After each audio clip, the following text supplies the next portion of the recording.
Chapter 11. Real culinary skills. The norm is for everyone to die together? Very glad that I'm still alive? Fortunate that I'm still alive? Klein shivered and quickly ran to the door, trying to catch up with the policeman and ask for protection. But as soon as he reached the handle, he suddenly stopped. That officer talked so horribly about it. Why didn't they protect me, an important witness or key lead? Isn't that too careless? Were they just probing me? Or maybe it's a bait.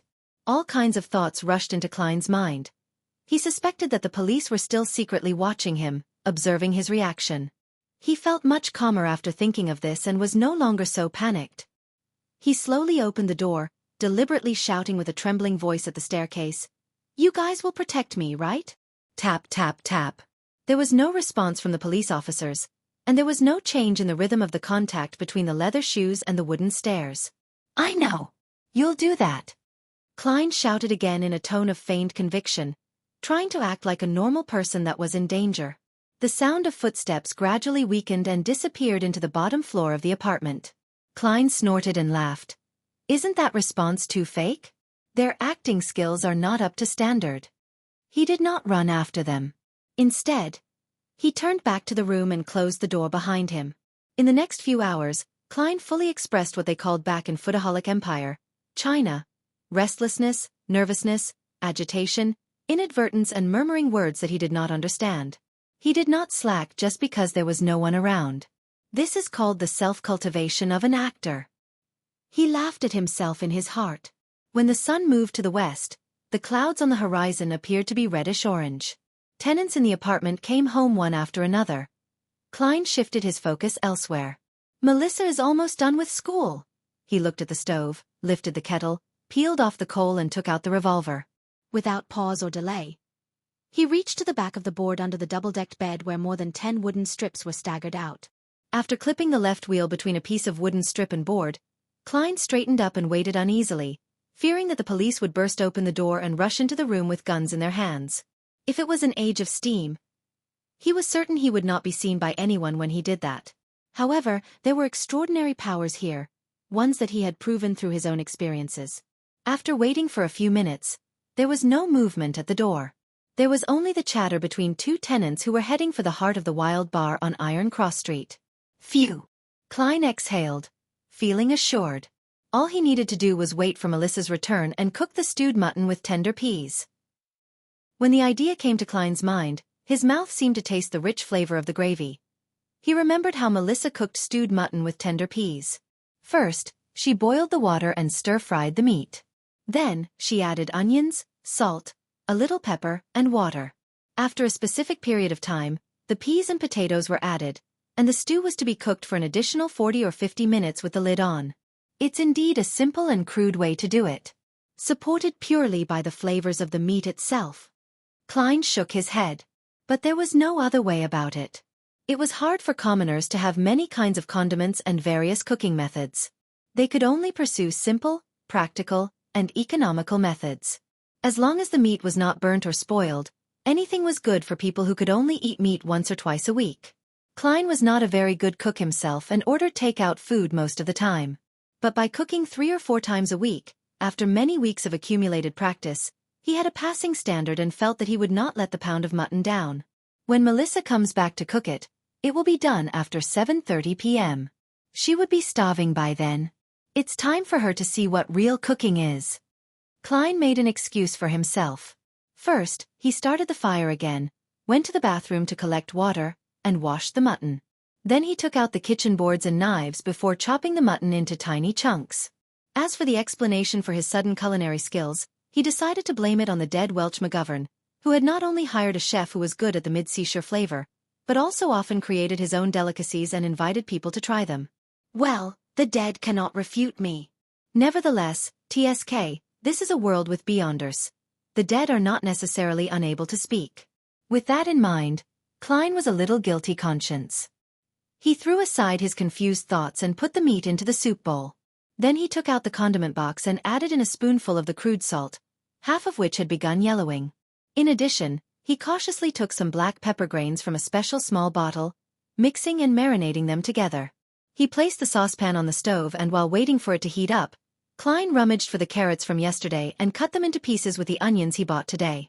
When he was done with his preparations, he took out a small can from the cupboard and opened it. There was not much lard left in it. Klein took a spoonful, put it in the pan, and melted it. He added in the carrots and onions and stirred it for a while. As the fragrance began to pervade, Klein poured all the mutton into the pot and fried it with care for a while. He should have added cooking wine in the process, or red wine at least. However, the Moretti family did not have these luxuries and could only drink a glass of beer a week. Klein had to make do with whatever was available and poured in some boiled water. After stewing for about 20 minutes, he opened the lid, put the tender peas and cut potatoes in it, and added a cup of hot water and 2 spoons of salt. He closed the lid, lowered the fire, and exhaled satisfactorily, waiting for his sister to reach home. As seconds turned into minutes, the fragrance in the room intensified. There was the allure from the meat, the rich smell of potatoes, and the refreshing scent of onions. The smell gradually mixed up, and Klein swallowed his saliva from time to time, keeping track of the time with his pocket watch. After more than 40 minutes, some not-so-brisk but rhythmic footsteps approached. A key was inserted, the handle was turned, and the door opened. Before Melissa came in, she whispered doubtfully, "Smells good." With her bag still in her hand, she stepped in and glanced over at the stove. "You made this." Melissa took off her veil hat and her hand paused mid-air, looking at Klein in astonishment. She twitched her nose and inhaled more of the fragrance. Her eyes quickly softened, and she seemed to find some confidence. "You made this?" she asked again. "Are you afraid I'd waste the mutton?" Klein smiled and returned with a question. Without waiting for an answer, he said to himself, "Don't worry, I specifically asked Welch to teach me how to cook this dish. You know, he has a good cook." First time. Melissa's eyebrows creased subconsciously, but they were smoothed by the fragrance. "It looks like I'm talented." Klein laughed. "It's almost done. Put your books and veil hat down somewhere. Go to the bathroom and wash your hands, and then get ready to taste it. I'm very confident about it." When she heard her brother's orderly arrangements and saw his gentle and calm smile, Melissa stood rooted at the door and failed to respond in her daze. "Do you prefer the mutton to be cooked longer?" Klein urged with a laugh. Okay. Melissa jolted back to her senses. With handbag and veil in each hand, she rushed into the room quickly. When the lid of the saucepan was uncovered, a sudden blast of steam appeared before Klein's eyes. 2 pieces of rye bread were already placed to the side of the mutton and tender peas, allowing them to absorb the fragrance and heat to become soft. By the time Melissa had packed her items, washed her hands and face, and returned, a plate of stewed mutton with tender peas, potatoes, carrots and onions was already placed on the table. 2 pieces of rye bread, colored by a light dip into the gravy, were on their plates. "Come on, try it." Klein pointed to the wooden fork and spoon next to the plate. Melissa was still a little confused. She didn't refuse. She picked up a potato with her fork, put it into her mouth and bit it lightly. The taste of the starchy potato and gravy fragrance flooded her mouth. Her saliva secretion went crazy as she gobbled down the potato in a few mouthfuls. "Try the mutton." Klein gestured at the plate with his chin. He had tasted it just now and thought it was barely at a passing standard, but it was enough for a girl who was inexperienced with what the world had to offer. After all, she only ate meat occasionally. Melissa's eyes were filled with anticipation as she carefully forked some mutton. It was very tender and, as soon as it entered the mouth, nearly melted. The fragrance of the meat exploded in her mouth, filling it with delicious meat juices. It was an unprecedented feeling and that made Melissa unable to stop eating. By the time she realized it, she had already eaten several pieces of the mutton. Klein, this was supposed to be prepared for you." Melissa blushed and stammered. "I'd nibbled some of the food just now. It's the privilege of being a cook."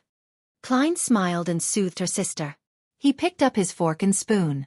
At times, he would eat a piece of meat and sometimes, he would stuff his mouth full of peas. At other times, he would put down the utensils, break off a piece of rye bread and dip it in gravy. Melissa relaxed and was immersed in the delicacy again by Klein's normal behavior. "It's really delicious. It doesn't seem like you were doing it for the first time." Melissa looked at the empty dish and praised him with all her heart. Even the gravy was finished. "It's a long way from Welch's chef. When I'm rich, I'll take you and Benson out to the restaurant and have a better meal," Klein said. He was beginning to look forward to it himself. Your interview. Burp. Melissa did not finish her words because she suddenly let out a sound of contentment involuntarily. She put her hand over her mouth in a hurry and looked embarrassed. The fault is with the stewed mutton with tender peas just now. It was just too delicious. Klein laughed secretly and decided not to make fun of his sister. He pointed to the plate and said, "This is your mission." "All right." Melissa stood up immediately, took the basin and rushed out the door. When she came back, she opened the cupboard to check the condiment box and other items as per normal. "Did you just use them?" Melissa was surprised, and turned to Klein, holding the black pepper bottle and lard can. Klein shrugged his shoulders and laughed. "Just a little. It's the price of a delicacy." Melissa's eyes twinkled, her expression changing for a few moments, before she finally said, "Let me cook in the future." You have to hurry up and prepare for the interview. You have to think about your job." Chapter 12. "Here again, Melissa. Can you not rub my nose in it?" Klein muttered inwardly. He felt a throbbing pain in his head. The amount of content Klein had forgotten was considered a lot, but neither was it negligible.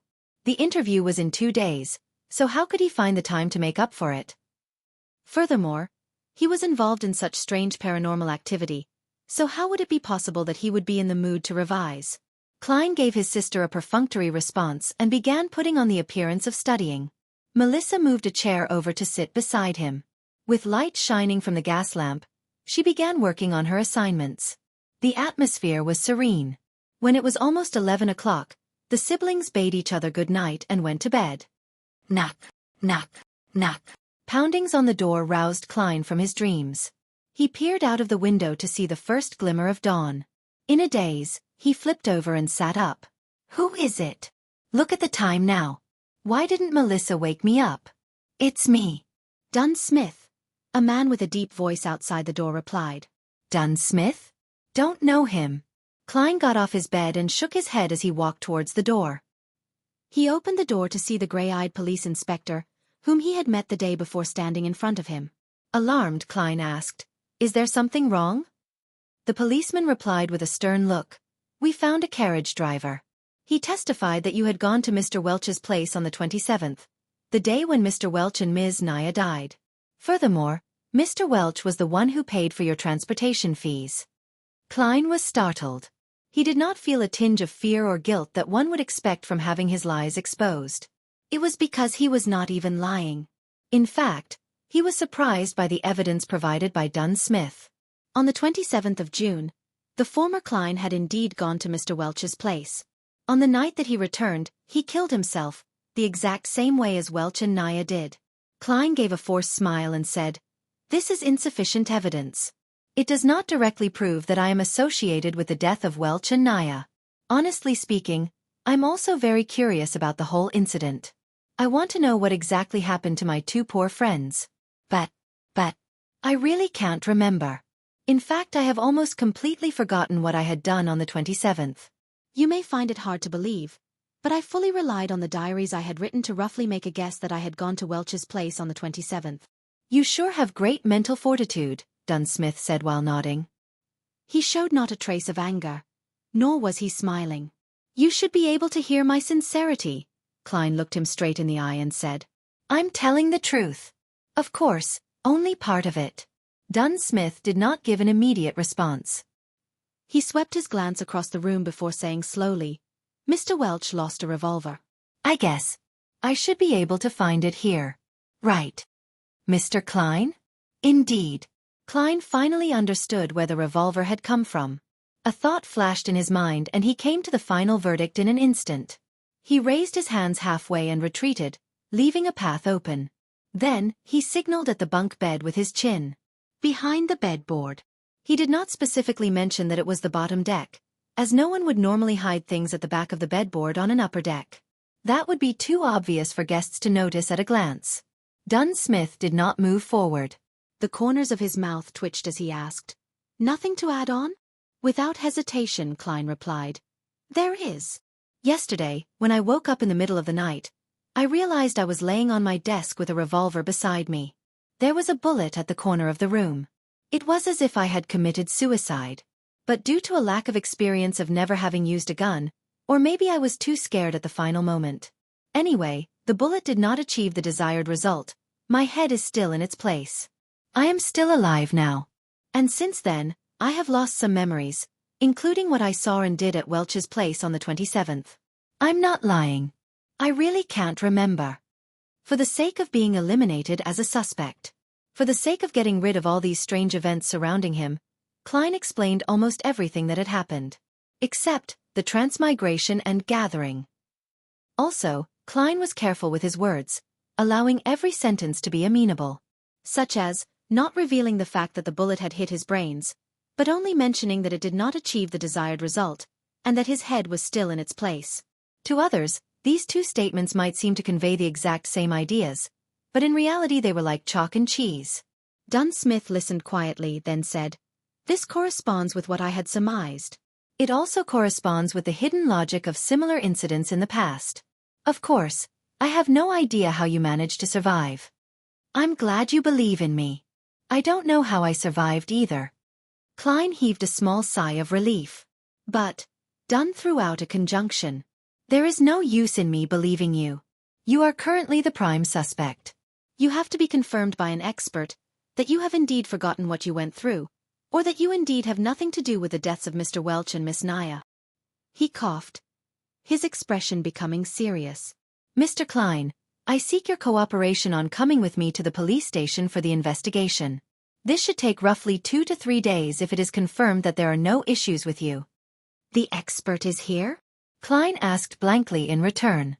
"Didn't they say it would take another 2 days?" "She came earlier than expected." Dunn turned sideways, signaling for Klein to leave. "Allow me to leave a note," Klein requested. Benson was still away and Melissa had gone to school. He could only leave a note to inform them that he was involved in an incident associated with Welch so that they would not worry about him. Dunn nodded, barely minding. "All right." Klein returned to the desk. As he searched for paper, he began thinking about what was about to occur.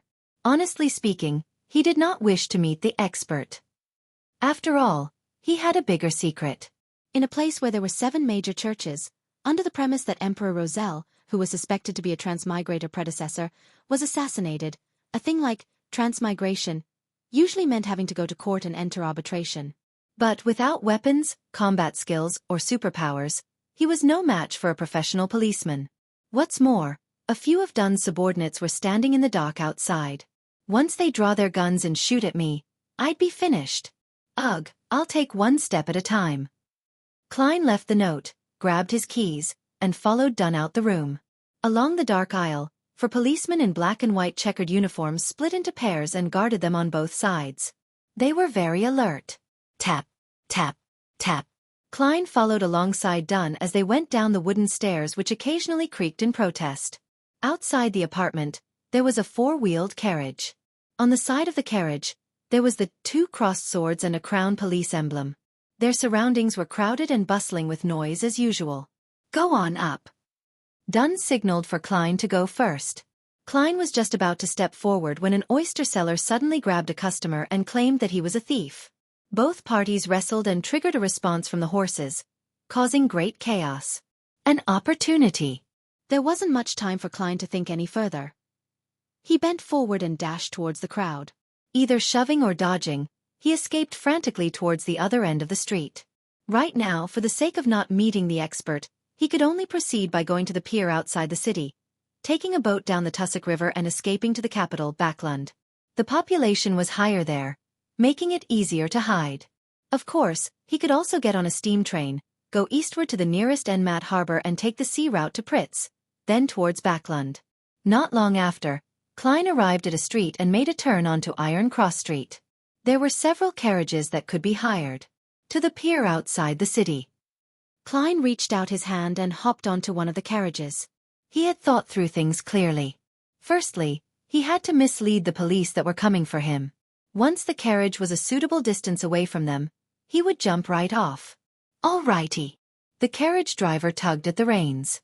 Clap, clap, clap. The carriage left Iron Cross Street. Just as Klein was about to jump off the carriage, he noticed that it had turned into another road. It wasn't leading out of the city.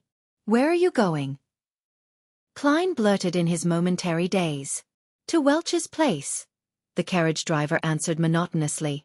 What? Klein was at a loss for words. The carriage driver turned around, exposing his cold gray eyes. It was Dunn Smith, the gray-eyed policeman. You! Klein was flustered. Everything suddenly became a blur as though the world spun around him when he instantly sat up. Sat up. Klein looked around, confused. He noticed the crimson moon outside the window and the room being covered in a crimson veil. He reached out with his hand to feel his forehead. It was all moist and cold. Cold sweat. His back felt exactly the same. It was a nightmare. Klein heaved a sigh. All is well. All is well. He found it weird. He was rather clear-minded in his dream. He was even able to think calmly. After calming down, Klein looked at his pocket watch. It was only 2 in the morning. He got out of bed quietly and planned to head to the washroom where he could wash his face and empty his burgeoning bladder. He opened the door and walked along the dark corridor. Under the dim moonlight, he walked lightly towards the washroom. Suddenly, he noticed a silhouette outside the window at the end of the corridor. That silhouette was wearing a black windbreaker that was shorter than a coat, but longer than a jacket. That silhouette was partly camouflaged in the darkness, bathing in the crimson moonlight. That silhouette turned around slowly. His eyes deep, gray and cold. Dunn Smith. Chapter 13. Nighthawk Plop. Klein could not help but take a step back. For a moment he was unsure if he was awake or still in his dreams. The silhouette took off his black top hat and bowed a little as he said with a smile, "Reintroducing myself, Nighthawk, Dunn Smith." Nighthawk. One of the code names of the Church of the Evernight Goddess Beyonder teams which Justice and the Hanged Man mentioned before?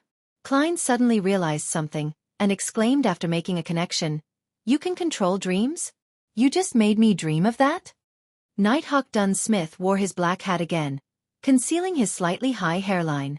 With deep gray eyes he said, "No, I only entered your dream and made the necessary guidance."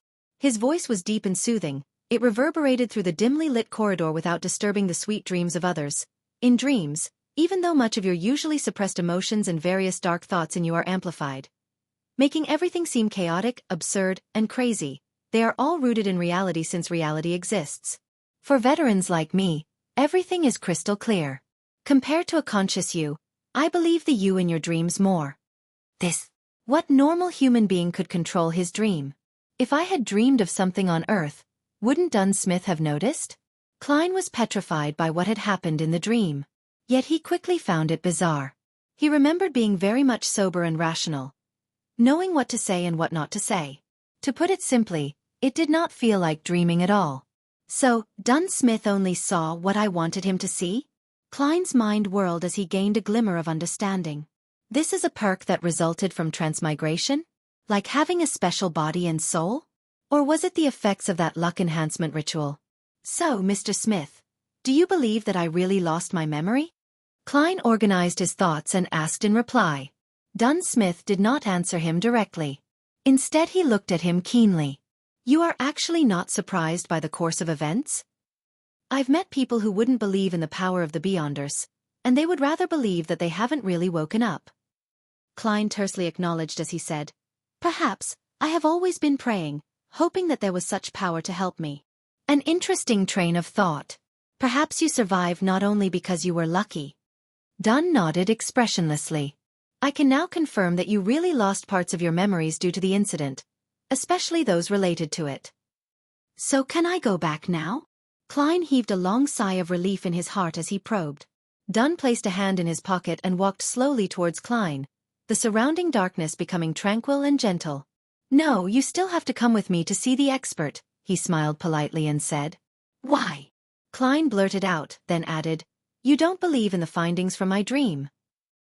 You must be joking. If that expert specializes in hypnosis or mind reading and stuff, then wouldn't my biggest secret be exposed? The consequences would be beyond imagination. I'm quite humble usually, but I'm still confident for things related to dreams. Dunn calmly replied, However, for important key matters, there is no harm in confirming them again. Plus, our specialties lie in different areas. Perhaps, she can help you recover some of your memories. Not waiting for Klein to reply, his voice turned deeper.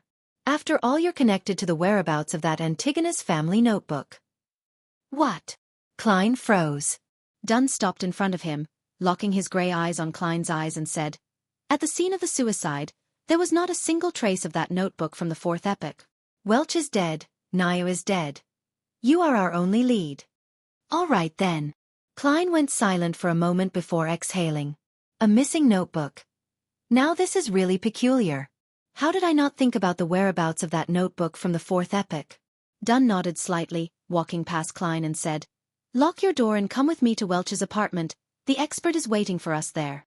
Klein took in a silent breath. His heart was thumping wildly as he felt uneasy. He wanted to decline and even had the intention to run.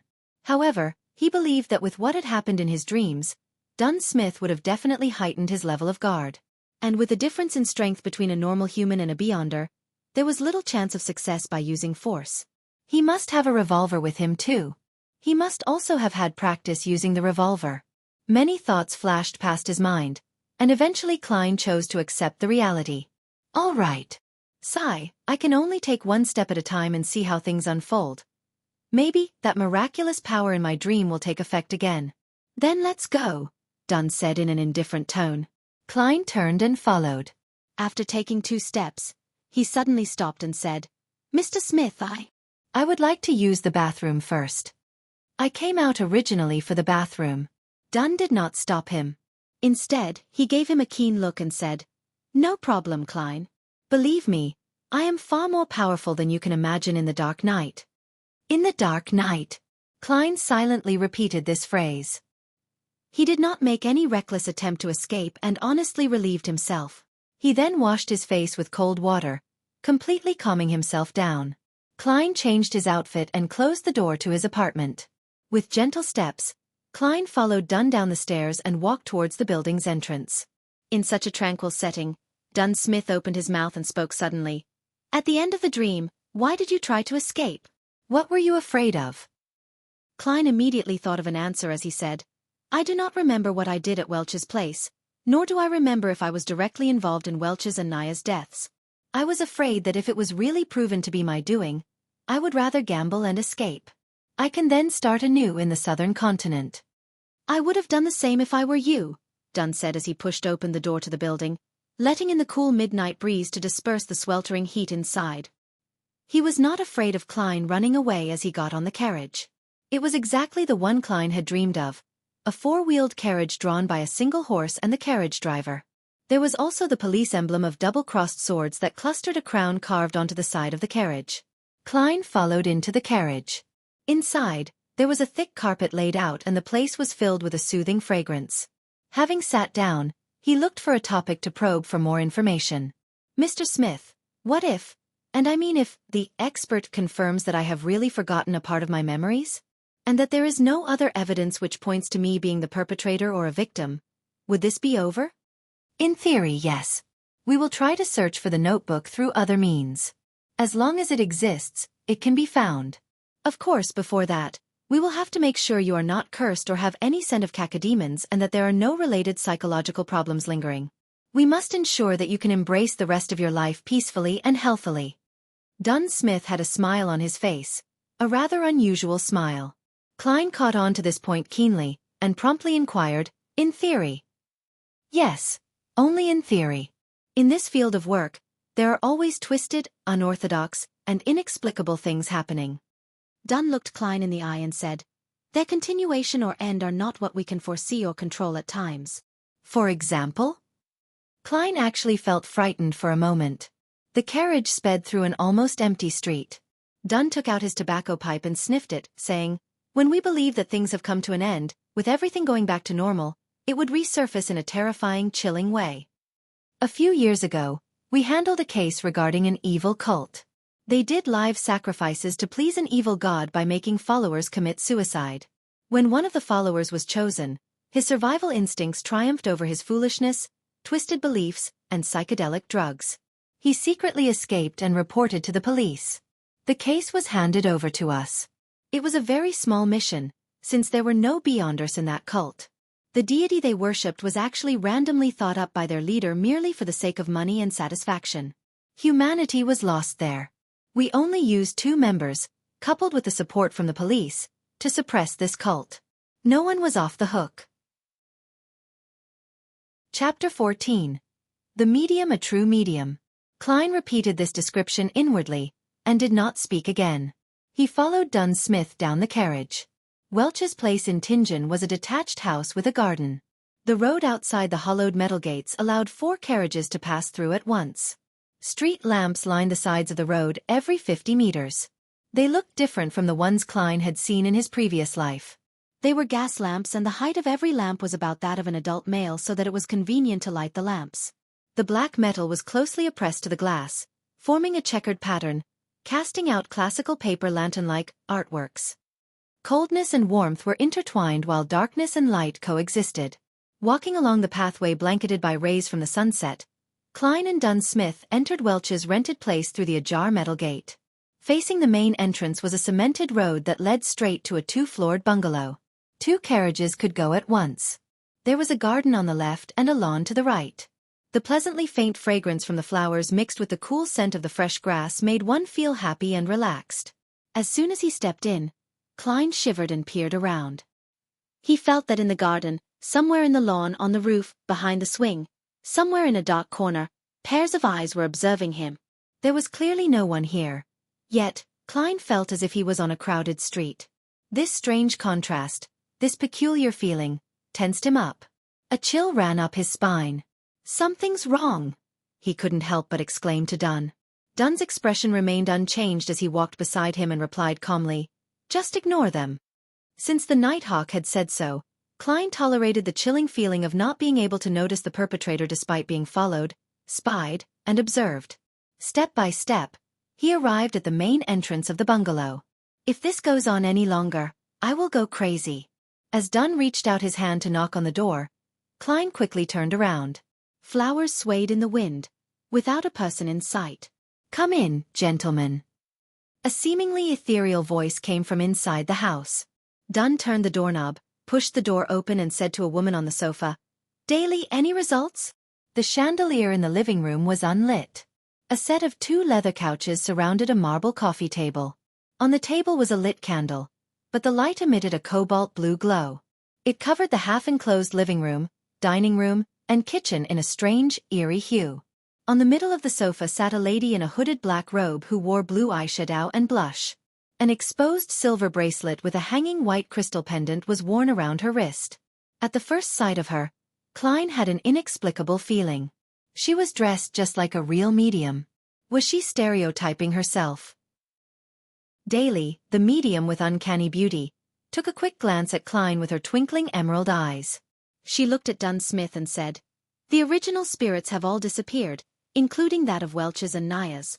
Right now, all these little rascals know nothing at all." Spirits? Spirit medium. All the invisible things that were spying on him previously were spirits? There were so many of them. Klein removed his hat and placed it across his chest, bowing slightly as he said, "Good evening, madam." Dunn Smith sighed. "That's tricky. Daly, this is Klein Moretti. See if you can get anything out of him." The medium, Daly, shifted her gaze onto Klein immediately. She pointed at a single armchair and said, "Please take a seat." "Thank you." Klein nodded, took a few steps over, and sat down obediently. His heart raced uncontrollably. "Whether I survive, whether I get through this successfully or have my secrets exposed will all depend on whatever happens next." And the thing that made him feel the most helpless was that he had nothing to rely on. He could only place his hopes on his inherent specialness. This feeling really sucks, Klein thought bitterly. Next, Dunn sat on the 2-seater sofa opposite of Klein. Daly took out 2 thumb-sized glass bottles from her waist pouch. Her emerald eyes smiled at Klein as she said, "I need a bit of help here. After all, you are not an enemy. I can't treat you harshly. That might make you uncomfortable or put you in pain. It might even leave some serious after-effects on you. I will give you some fragrances, making you feel tender and smooth, which will allow you to let loose bit by bit so that you can truly indulge in those feelings." That sounded wrong. Klein gaped as his eyes were filled with shock. Seated across him, Dunn laughed and said, Don't be weirded out. We are different from the fellows from the Church of the Lord of Storms. Here, the ladies can also verbally tease men. In this regard you should be able to understand. Your mother was a devout believer of the goddess. You and your brother used to attend Sunday school at church. I understand. It's just that I never thought that she would be such a... Klein gestured as he could not find the right words. He almost blurted out the direct translation for veteran driver. Dunn curved the corners of his mouth up and said, "Don't worry. Actually, Daly seldom does this. She just wants to use these methods to calm you down. She prefers corpses over men." "You make me sound perverted," Daly interjected with a smile. She opened one of the little bottles and dripped a few drops onto the bright blue candle flame. Night vanilla, slumber flower, and chamomile, all distilled and extracted to form this aromatic floral essence. I call it amantha. It means tranquility in the Hermes language. It smells really amazing. As they chatted, the candle flame flickered, evaporating the floral essence and filling the room with its aroma.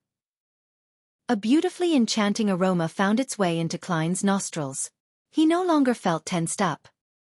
He was instantly calm as if he was gazing into the darkness of the silent night.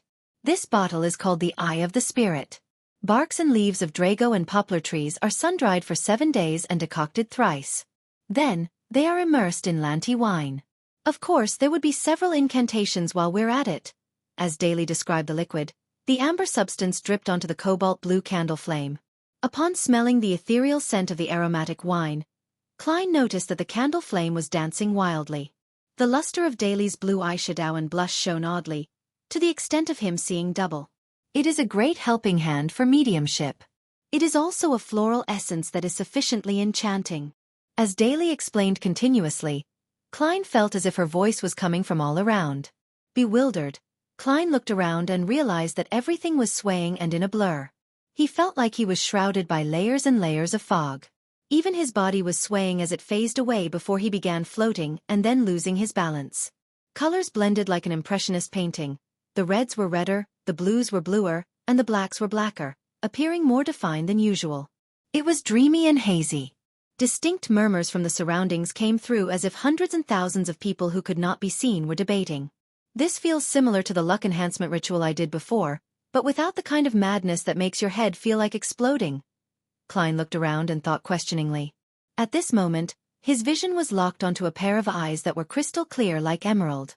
On a blurry sofa, sat Daly in a black robe. Eccentrically, her gaze concentrated on the tip of Klein's head. She smiled and in a gentle voice said, "Let me properly introduce myself. I am the spirit medium, Daly. I can still have rational thoughts. It's like when I was at that luck enhancement ritual and that gathering." The thought crossed Klein's mind as he intentionally behaved muddled and said, "Hello there. The mental worlds of humans are extremely vast. Many secrets are hidden within the mind. Look at the ocean. What we know about it is all on the superficial level. But in reality, deep in the ocean, there is a larger unseen portion. Other than islands, there is the entire ocean. There is the boundless sky that symbolizes the spiritual world. You are the spirit of your body. Not only do you know of the islands above, but you also know of the things hidden beneath the sea, as well as the entire ocean. Anything that exists leaves some traces behind. The superficial memories of the islands may be wiped out, but what is left under the sea and the entire ocean will definitely have a corresponding projection left in it." Daly went on, bewitching Klein. The vague surrounding winds and shadows took on similar forms. It is as though Klein's spirit was fully exposed in the form of an ocean, waiting for him to search and discover. Klein watched patiently, as he churned the ocean occasionally. Then in an airy voice he replied, "No, I can't remember. I have forgotten." He expressed his agony at just the right level. Daly tried to guide him once again, but the clear-headed Klein was unaffected. "Okay, we shall end here. You may leave." "Leave. Leave." The airy voice lingered and Daly disappeared. The wind and shadows began calming as the ethereal smell and subtle scent of the aromatic wine became more distinct again. The colors returned to their normal state and the fuzzy feeling was no longer around. Klein's body quivered, and he found his balance again. He opened his eyes, which he had no memory of closing, and noticed that the candle with the bright blue flame was still before him. Dunn Smith was still resting comfortably on the couch. Same for Daly with the black hooded robe. Why did you use the theory that belongs to that bunch of evil madmen, the psychology alchemists? Dunn furrowed his eyebrows and stared at Daly. As Daly put away the 2 little bottles, she replied calmly, I think it's pretty accurate. At least, it corresponds with some of the things I've made contact with before. Without waiting for Dunn's reply, Daly shrugged and said, This tricky fellow did not leave a single trace behind. Upon hearing this, Klein heaved a huge sigh of relief. Pretentiously, he asked, Oh, it's over? What happened? It felt like I just took a nap. That was a pass, right? Thankfully, I had the luck enhancement ritual, as a rehearsal. Just take it as such. Dunn interrupted him and looked at Daly. Have you examined Welch's and Naya's bodies? The corpses can tell us a lot more than you can imagine. It's such a pity that Welch and Naya had indeed committed suicide. So, the force that drove them to it is to be feared. Not a single trace was left behind. Daly stood up and pointed at the candle. I need some rest. The cobalt blue glow vanished, and the house was instantly inundated with a blurry shade of crimson. Congratulations. You can return home now. But do remember, do not reveal this incident to your loved ones. You have to promise this. Dunn said as he led Klein to the door. Surprised, Klein asked, Is there no need to examine the curses or the trails left behind by the evil spirits? Daly didn't mention anything about it, so there's no need for it, Dunn answered simply. Klein calmed down. As the thought of his previous worries came to mind, he asked hurriedly, How can I be sure that I will be free from trouble from now on? No worries. Dunn twitched his lips and said, Based on statistics of similar incidents in the past, 80% of the survivors of the incident do not experience any horrifying after effects. Yeah. This is based on what I know, roughly more or less. Then, there's still 1/5 of those poor souls. Klein did not dare to try his luck. Then you can consider joining us as a civilian staff. This way, even if there are any precursors, we can discover it in time, Dunn said casually as he approached the carriage. Or simply become a Beyonder. After all, we are not nannies. We can't babysit you all day long and even watch what you do with women. Can I? Klein questioned the statement. Of course he did not expect much. After all, how was it even possible to be a part of the Nighthawks so easily and obtain the power of the Beyonders? That was the power of the Beyonders. Dunn paused, and turned his head sideways to look at him. It's not that you can't. It depends. What? The transition in his words shocked Klein. Klein stared blankly beside the carriage before answering. Really? Who are you kidding? Is it so easy to become a Beyonder? Dunn laughed lightly. His gray eyes were hidden in the shadow of the carriage. You don't believe me, huh? Actually, when you become a Nighthawk you lose a lot. For instance, freedom. Even if we don't talk about this now, there is another issue. Firstly, you are not a member of the clergy, nor a devotee. You can't pick whatever you want or choose the safest approach. And secondly, Dunn held onto the handle and hopped onto the carriage as he went on. Among the cases that we, the mandated punisher, the machinery hive mind and other judiciaries, have to deal with annually, a quarter of them were a result of Beyonders who lost control. A quarter. Beyonders who lost control. Klein was dumbfounded. Just then, Dunn turned slightly. His gray eyes were deep. With no sign of a smile, he continued, and among the quarter of cases, a large number of them are our teammates. Chapter 15. The invitation. A wave of tumultuous emotions rose up in Klein's heart after he heard Dunn. Instinctively, he uttered, Why? The Beyonders have serious hidden dangers? So much so that the Church's internal judiciary and the Beyonders, who dealt with bizarre phenomenon, are also prone to problems? Dunn stepped into the carriage and sat back in his seat. His expression and tone remained the same. This is not something that you need to understand. Neither is it something you can understand, unless you become one of us. Klein was struck dumb for a moment, after which he sat down and questioned in a tone that was half dubious and half joking. If I don't come to understand, how is it possible for me to make a decision to join? And not joining would mean Klein could not understand. This would end in a deadlock. Dunn Smith took out the pipe once again, placed it against his nose, and took a whiff. You probably misunderstood. A civilian staff member is also one of us.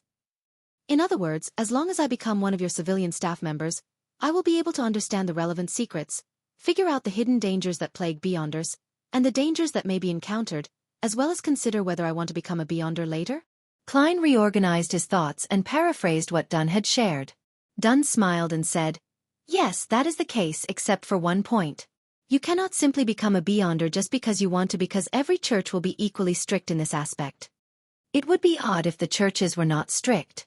Klein lampooned silently, as he added with a more intense tone coupled with stronger body language, "What about civilian staff members? This should be quite strict as well, right?" "There shouldn't be any problems if it's you," said Dunn with half-closed eyelids as he whiffed the pipe with partially relaxed countenance. However, he did not ignite it. "Why?" Klein asked as he was once again grappled by doubt. At the same time, he jested inwardly. "So my uniqueness and halo as a transmigrator are akin to the fireflies in the night, ever so bright and outstanding?" Dunn opened his half-closed eyelids, his silver-colored eyes reflecting the same tranquility as before. "First, you managed to survive without our help in such a situation. Certain exceptional qualities are not present in others. For instance, luck. Lucky people are often welcomed." Seeing that Klein's expression had turned blank, Dunn smiled slightly. "All right, just treat this as a humorous statement. Second, you're a graduate of the history department from Koei University. This is something we urgently need. Although a believer of the Lord of the Storms, Lumi perceives women in a way that is loathsome, his views regarding society, humanities, economics, and politics remain incisive."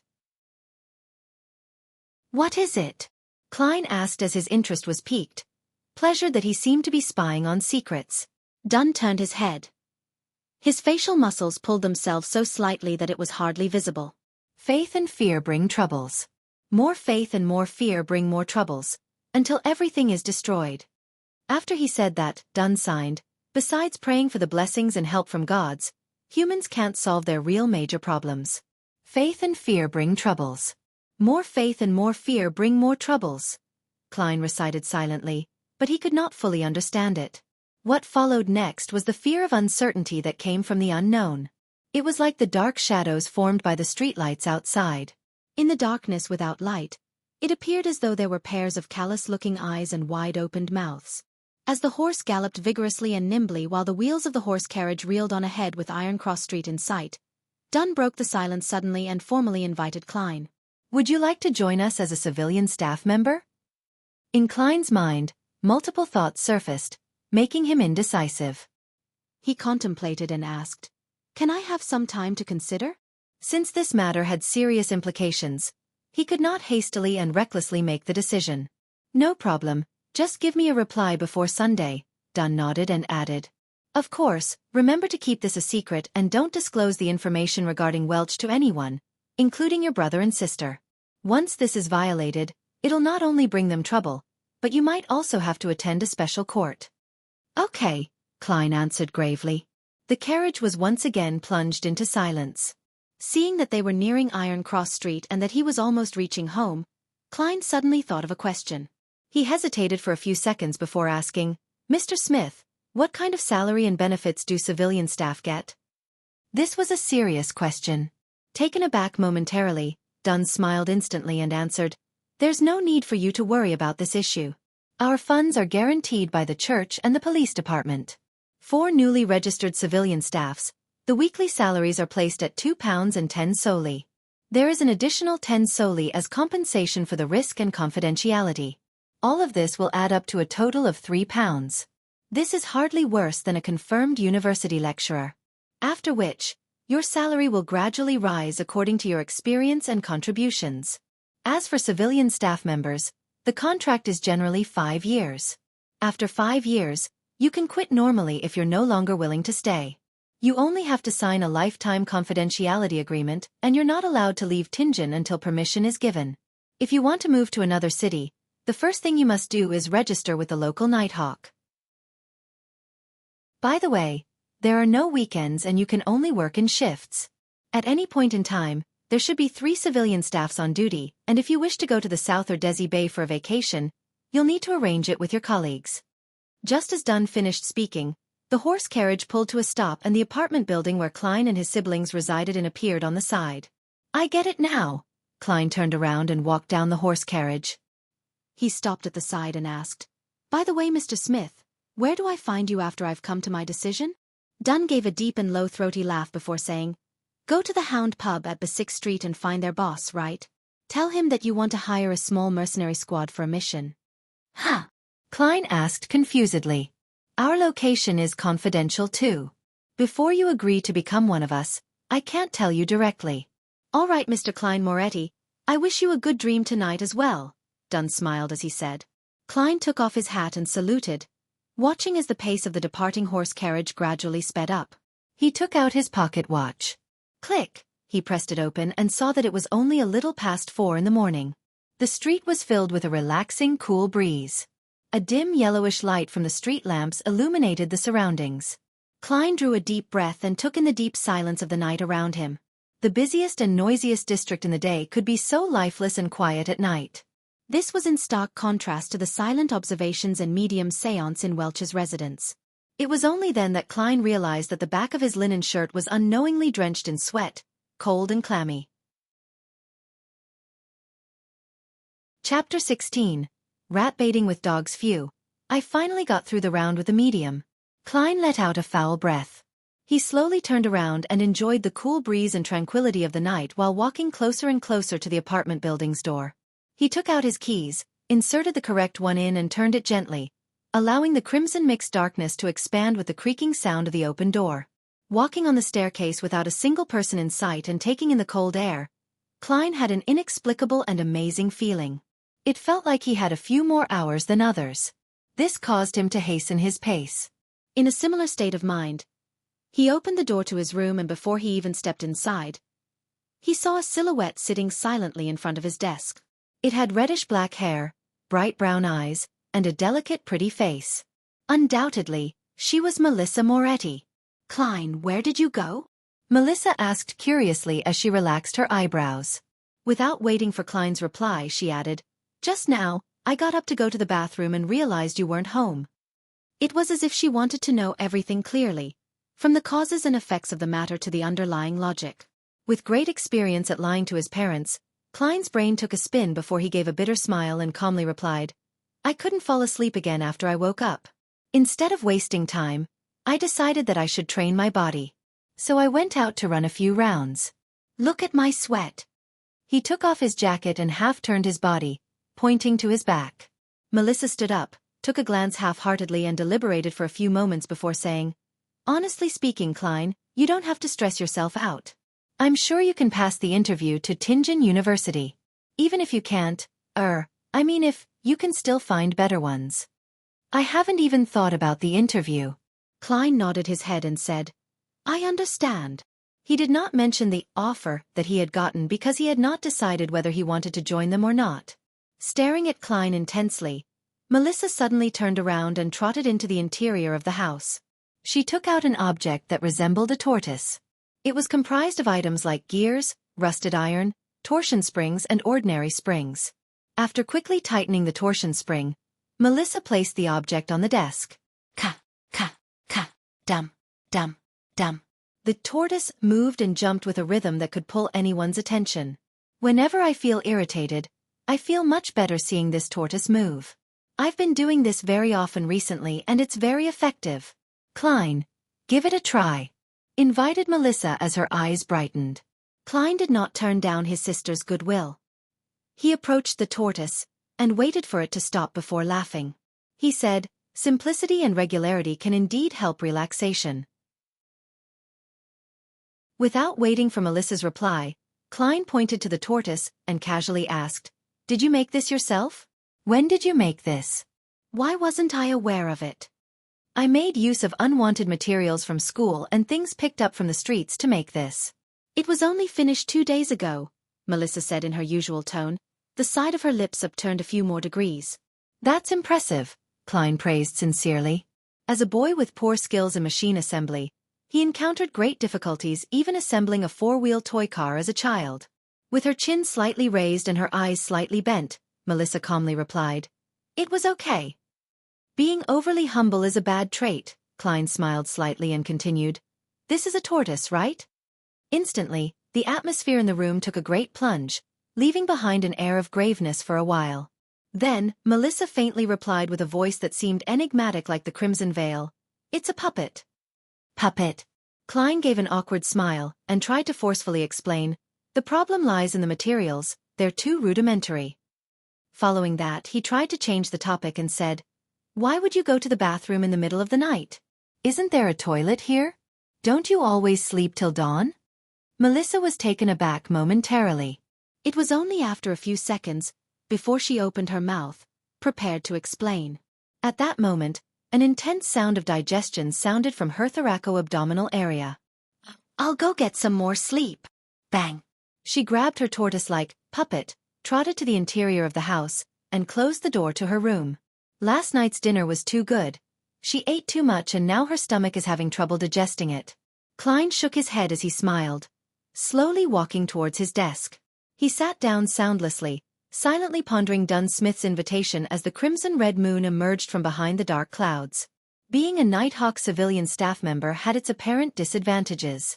With me being a transmigrator, the fool, initiator of the mysterious gathering, and the multiple secrets I have, it will be risky to be under the noses of the Church of the Evernight Goddesses team that specializes in dealing with matters regarding the Beyonders. As long as I join Dunn Smith and his team, I would certainly aim to become a Beyonder. I could then cover up the benefits gained from the gathering. Yet, becoming a formal member would entail many restrictions on my freedom, like how a civilian staff has to report his leaving of Tingen. No longer would I be able to go wherever I want or do whatever I want. I would miss many opportunities. The Nighthawks are a strict organization. Once a mission is given, I can only wait for the arrangements and accept orders. There is no room for rejection. Beyonders have the risk of losing control. Having all the disadvantages listed out one by one, Klein turned to considering the necessities and advantages. Judging from the situation of the luck enhancement ritual, I'm not one of the 80% of lucky people. In the future, there is bound to be some bizarre event happening to me, increasing the dangers I face. Only by becoming one of the Beyonders or by joining the Nighthawks can I be equipped with the ability to resist. The wish to become a Beyonder cannot be solely reliant on the gathering. The potion formula is not a major problem. But where can I find the corresponding materials? How am I to obtain and concoct them? Not forgetting the noose of daily practice, I'm faced with serious obstacles. It is just not possible for me to consult Justice and the Hanged Man on every matter and exchange every object with them. This would not only hurt the image of the fool and arouse their suspicions, but there will also be inadequate time to communicate on such trivial issues. Similarly, I am unable to produce anything that can pique their interest. Besides, more materials would more often than not leave behind the trail of my real identity. Then, online disputes would effectively be transformed into offline conflicts, bringing about immense troubles. By joining the Nighthawks, there would definitely be contact with the common knowledge of the world of mystery and relevant channels. This can sufficiently accumulate into a corresponding social circle and can be used as leverage. Only then can I initiate the gathering and in turn gain the greatest benefits from Justice and the Hanged Man. In reality, the gains can feed back into reality, allowing me to obtain more resources and form a virtuous cycle. Of course, I could also go to an organization that is suppressed by the various churches such as the psychology alchemists mentioned by Dunn and join them. Yet I'll also lose my freedom, and be in a constant state of fear and anxiety. However, more importantly, I have no idea where to look for them. Even if I manage to gain the corresponding information from the Hanged Man, such rash contact with them could endanger my life. Becoming a civilian staff leaves opportunity for a buffer and exit. The inferior recluse hides away in the wild. The superior, the crowd. Perhaps the identity as a Nighthawk can be a better cover. In the future, when I become one of the top authorities of the tribunal, who would imagine that I am a heretic, the head of the secret organization who is working behind the scenes? As the first rays of the morning sun shone, the crimson disappeared. Gazing at the golden light on the horizons of the sky, Klein made up his mind. He would find Dunn Smith today and become part of the Nighthawk civilian staff. At this moment Melissa, who had gotten out of bed again, had pushed open the door to the room. She was surprised to see her brother stretching in an unglamorous manner. "You didn't sleep?" "I was thinking through some things." Klein smiled, feeling relaxed. Melissa thought for a moment and said, "Whenever I encounter problems, I'll list out both the pros and cons one by one and compare them. After that, I would be able to get a hint of what I should do next. That's a good habit. I did that too, Klein smiled and replied. Melissa's countenance was relaxed, and she did not add more. Holding a yellowish sheet of paper and her toiletries, she headed to the bathroom. Not in a hurry to leave after he finished his breakfast and his sister's departure, Klein took a good nap. Based on what he knew, nearly all the pubs were closed in the morning. At 2 o'clock in the afternoon, he smoothed the pleats of his silk hat and handkerchief using a small brush. He also removed the dirt to re-establish the tidiness. Thereafter, he wore a suit of formal clothing, just like he was going for an interview. Basic Street was a little far, and Klein was afraid that he would miss the working hours of the Nighthawk. Therefore he did not walk there, but instead waited for public horse carriage at Iron Cross Street. In the Lone Kingdom, public horse carriages were placed under two categories, without track and with track. The former consisted of a carriage drawn by 2 horses and could sit approximately 20 people while taking into account the top of the carriage. Only a general route existed, without specific stations. It had flexible operations and could be hailed anywhere unless it was full. The latter was operated by the Orbital Carriage Company. First, a rail-like service device was laid on the main street. The horses would move on the inner lane while the wheels ran on the tracks, making it easier and more labor-saving. This could thus pull a bigger double-decker carriage that sat nearly 50 passengers. However, the only problem was that the route and stations were fixed, making many places inaccessible.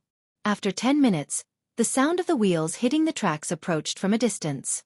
A double-decker horse carriage stopped in front of the station at Iron Cross Street. To Basic Street, Klein said to the carriage driver.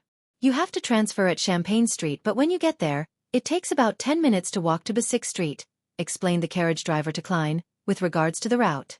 Let's go to Champagne Street then. Klein nodded in approval. It's more than 4 kilometers, 4 pence, said a young man with a fair and clean face, as he extended his hand. He was a worker responsible for money collection. Okay. Klein fished out 4 copper coins from his pocket and handed it to the other party. He walked up to the carriage and found that there were not many passengers. Even on the first floor, there were a few empty seats. I only have 3 pence on me now, so I can only walk when I go back. Klein pressed his hat down and sat down firmly. On this floor, the men and women were mostly well-dressed, although there were a few clothed in their work clothes, leisurely reading newspapers. Almost no one spoke, and it was quite quiet. Klein shut his eyes and recharged his strength, oblivious to the coming and going of passengers around him. Station after station passed until he finally heard the few words, Champagne Street. After alighting the horse carriage, he inquired along the way and soon reached Basic Street, where he saw the pub with a brownish-yellow hound logo. Klein reached out his right hand and gave a forceful push. The heavy door gradually opened, inundating him with a wave of uproarious noises and an impetuous heat wave. Although it was still afternoon, there were already many customers in the pub. Some were temporary workers, looking for opportunities here, waiting to be hired. Others were simply idling around, numbing themselves with alcohol. The pub was dimly lit.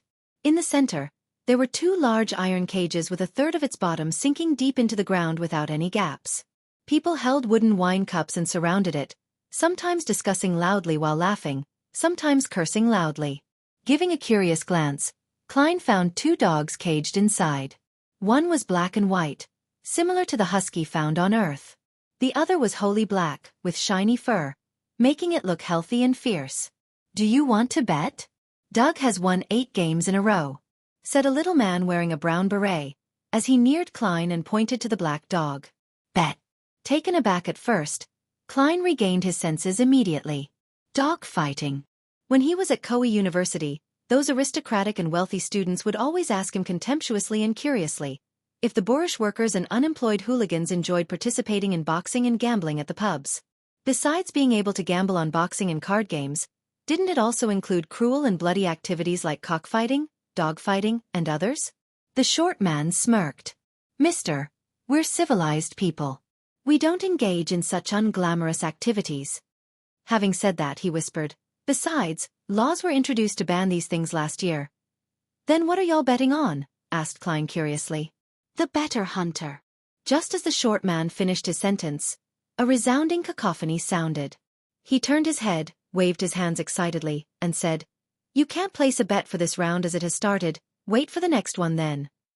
Upon hearing that, Klein tipped his toes, lifted his head, and looked as far as he could. He saw two strong men each dragging a sack, coming to the side of the iron cage and opening the prison door. They then dumped the contents of the sack into the cage. There were gray and disgusting animals. Klein tried to identify them carefully before realizing that they were rats. Hundreds of rats.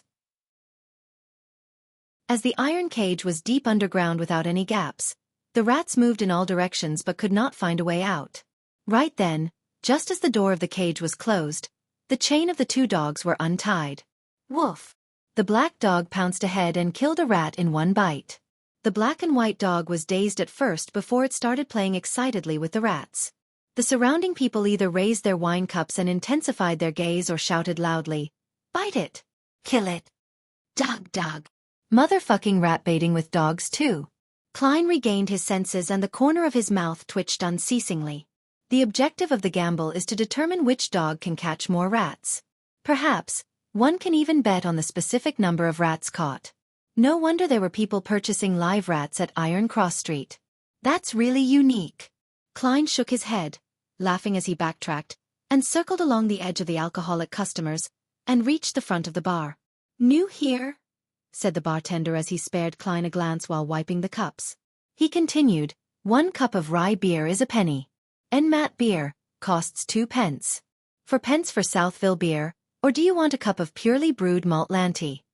"I came here for Mr. Wright," said Klein directly and bluntly. The bartender whistled and shouted to the side, "Old man, someone is looking for you." "Oh, who?" a vague voice sounded, and an intoxicated old man stood up from behind the bar. He rubbed his eyes, shifted his gaze to Klein and asked, "Lad, were you looking for me?" "Mr. Wright, I would like to hire a small mercenary squad for a mission," replied Klein, according to what Dunn had instructed. "A small mercenary squad? Are you living in an adventure story? This hasn't been around for a long time." The bartender interrupted and smiled. Wright went silent for a few seconds before saying, "Who told you to look for it here?" "Dunn." "Dunn Smith," replied Klein in all honesty. Instantly, Wright broke out in a chuckle and replied, "I see. Actually, the small mercenary squad still exists. It's just in another form, with a more contemporary name. You can find it on the 2nd floor of number 36 Sutland Street." "Thank you," thanked Klein sincerely before he turned and squeezed out of the pub. Before he went out the pub, the alcoholic customers who surrounded him suddenly quieted down, as they murmured, "Doug was actually defeated?" "Defeated," Klein smiled and shook his head.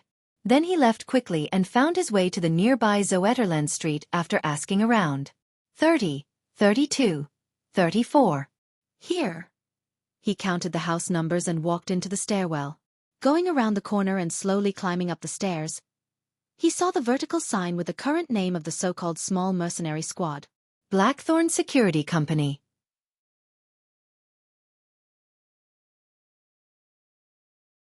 Chapter 17.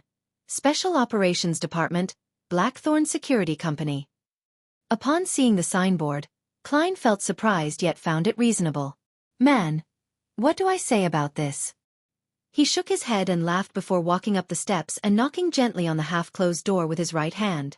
Knock, knock, knock. The sound echoed slowly but rhythmically, but there was no response. Only a faint sputtering sound could be heard. Knock, knock, knock. Klein repeated, only to be met with the same outcome. He switched to pushing the door, making the gap larger as he stared inside.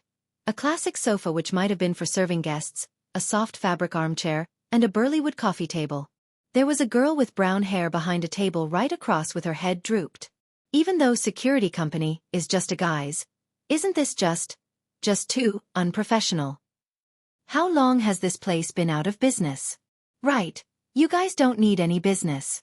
Klein drew closer as he complained silently, and knocked on the table just beside the girl's ear. Knock, knock. The brown-haired girl sat up immediately and swiftly took the newspaper in front of her, covering her face. Tinjin City Honest Paper.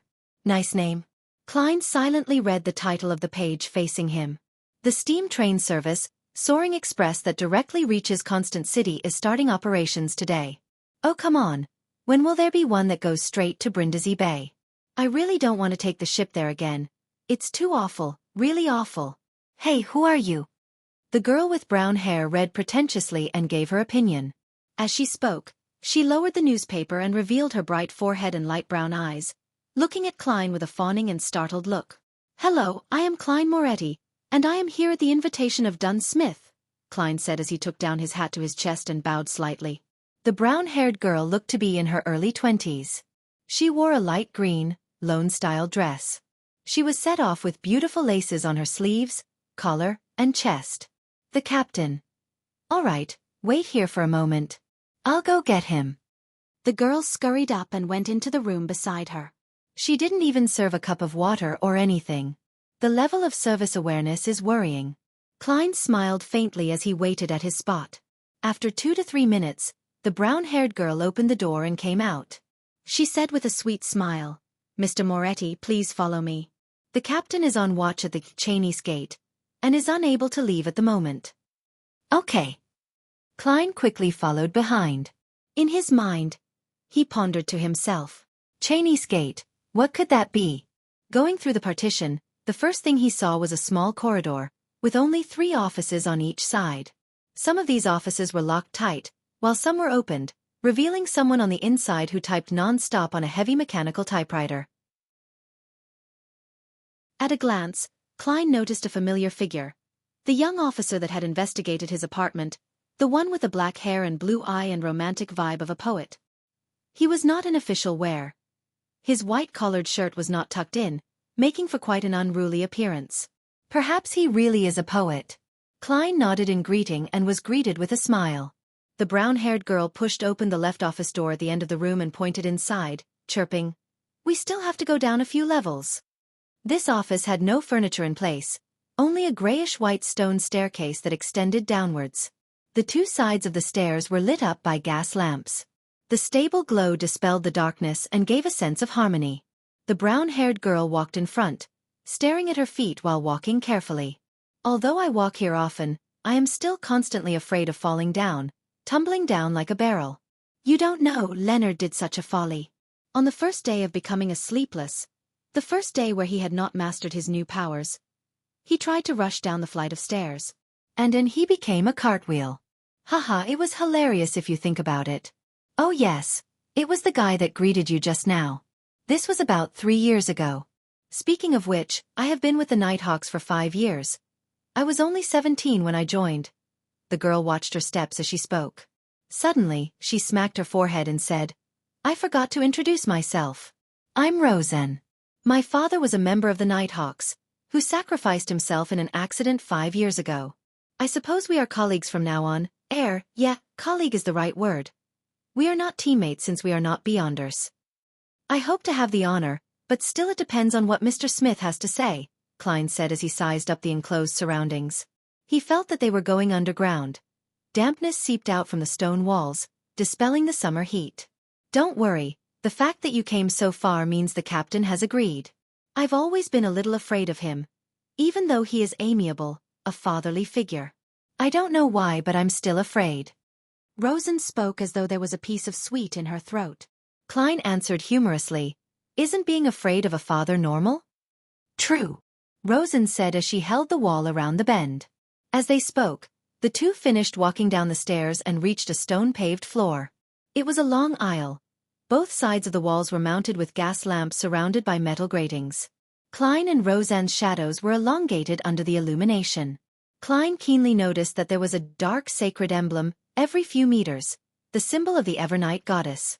A deep black background dotted with sparkling embellishments, as they clustered precisely half the crimson moon. These emblems did not seem special, but walking between them gave Klein a sense of serenity. Rosen also stopped talking, unlike her previous talkative state. Before long, an intersection appeared up front. Rosen briefly introduced, the path to the left will lead to the St. Selena Cathedral. To the right are the armory, storeroom, and archives. And straight ahead is the Chinese gate. St. Selena Cathedral? Then, Zutland Street is just behind Red Moonlight Street? Klein was a little stunned. St. Selena Cathedral of Red Moonlight Street was the headquarters of the Church of the Evernight Goddess in Tianjin, a sacred ground where local followers yearned to visit. Along with Holy Numeric's Cathedral of the Church of the God of Steam and Machinery in the suburbs, and the River and Sea Cathedral of the Church of the Lord of Storms in North Tianjin, they sustained the religious circles in Tianjin City and its affiliated towns and villages. Aware that his status made it unsuitable for him to ask more, Klein only listened silently. They passed the intersection and moved straight ahead. In less than a minute, a black iron split gate carved with 7 sacred emblems were seen. It stood there, heavy, cold and domineering, like a giant guarding in the darkness. Chinese Gate. Rosen reminded him and pointed at the room beside them, saying, "Captain is inside. Go on in by yourself." "All right, thank you." Klein replied politely. The room Rosen was referring to was just in front of Chinese Gate. The windows were opened, revealing the lit room inside. Klein took a deep breath to calm himself. "Knock, knock, knock. Come in." He heard Dunn Smith's deep and amiable voice. Klein opened the unlatched door gently. There was only a table and 4 chairs inside. Dunn Smith, with his high hairline, who was wearing the black coat from the previous night plus a gold watch chain around his chest, was reading the newspaper leisurely. "Come and have a seat. Have you decided? Are you certain you want to join us?" Dunn smiled and asked as he put down the newspaper. Klein removed his hat and bowed, then he sat beside the table and said, "Yes, I am certain." "Then take a look at this deed, heh. People like to call it a contract now." Dunn pulled out the table drawer and took out 2 contract copies. There were not many clauses, and most of them had been mentioned by Dunn Smith. The emphasis was on the confidential clause. Violators were tried in the tribunal courts of the Church of the Evernight Goddess instead of the kingdom's courts. It was akin to how soldiers and officers were sent to court-martial for trials. A 5-year contract. £2 and 10 soldi for weekly wages. 10 soldi as compensation for the risk and confidentiality. Klein read through it and answered resolutely, "I've no problem with it." "Then sign it," Dunn said as he pointed to the dark red fountain pen and ink. Klein used a piece of waste paper to try out the pen before drawing a breath. He signed on both contracts with his name, Klein Moretti.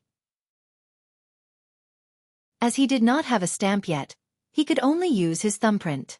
Dunn received the contract, took out a stamp from the drawer, and stamped on the end of the contract and a few key parts.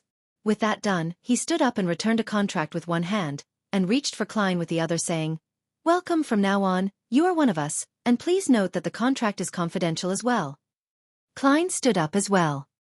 He received the contract, shook his hand and said, "So, I shall be addressing you as captain?" "Yes." Dunn's grayish eyes seemed especially deep in the dim surroundings. After shaking hands, they sat down. Klein glanced at the stamp on the contract. It read, "Nighthawk Squad, Tianjin City, Awa County, Lone Kingdom." "I can't believe you guys would use the name Blackthorn Security Company as a disguise," he laughed and said. "Actually, we have other signboards." Dunn pulled out a piece of paper from the drawer. It was stamped with the stamps of the city government and the police department. The content were as follows: 7th Unit, Special Operations Department, Awa County Police, Lone Kingdom. The first 4 units are the regular police responsible for general security, like the VIP Protection Unit and Key Installations Protection Unit. And from Unit 5 onwards are the ones dealing with supernatural incidents in each city. Our unit is responsible for incidents related to the followers of Evernight Goddess in Tianjin. If there are different types of followers, then we divide the area accordingly. We are mainly in charge of places like the North, West and the Golden Indus region. Dunn briefly introduced, Unit 6 of the mandated Punisher Squad under the Church of the Lord of Storms is in charge of the Pier region, the East, and the South. The University area and the suburbs are under Unit 5, which is the Machinery Hive Mind Squad in Tianjin. Right. Klein had no questions about it. He then laughed. What happens if someone really comes here due to the Blackthorn Security Company signboard and requests for our services? We'll take those requests. Why shouldn't we? As long as it doesn't affect our daily operations, Dunn said slowly and humorously. Any earnings would be considered additional bonuses, so our members are quite willing to take those jobs. Anyway, the market for trivial and troublesome matters such as finding dogs and cats have been monopolized by private detectives. So how many people are there in this Nighthawk Squad? Klein asked since they were on this topic. There aren't many supernatural incidents, so there are even fewer Beyonders. There are only 6 formal members of the Nighthawks in the entire Tianjin city, including me. Heh. As for civilian staff, there are 6 including you. Klein nodded his head, and eventually asked the question that he was most concerned about. So, Captain, what do you mean by Beyonders losing control? Why does it happen? Chapter 18. Origin and Cause. Upon hearing Klein's question, Dunn looked out of the window toward the corridor that led to Cheney's gate.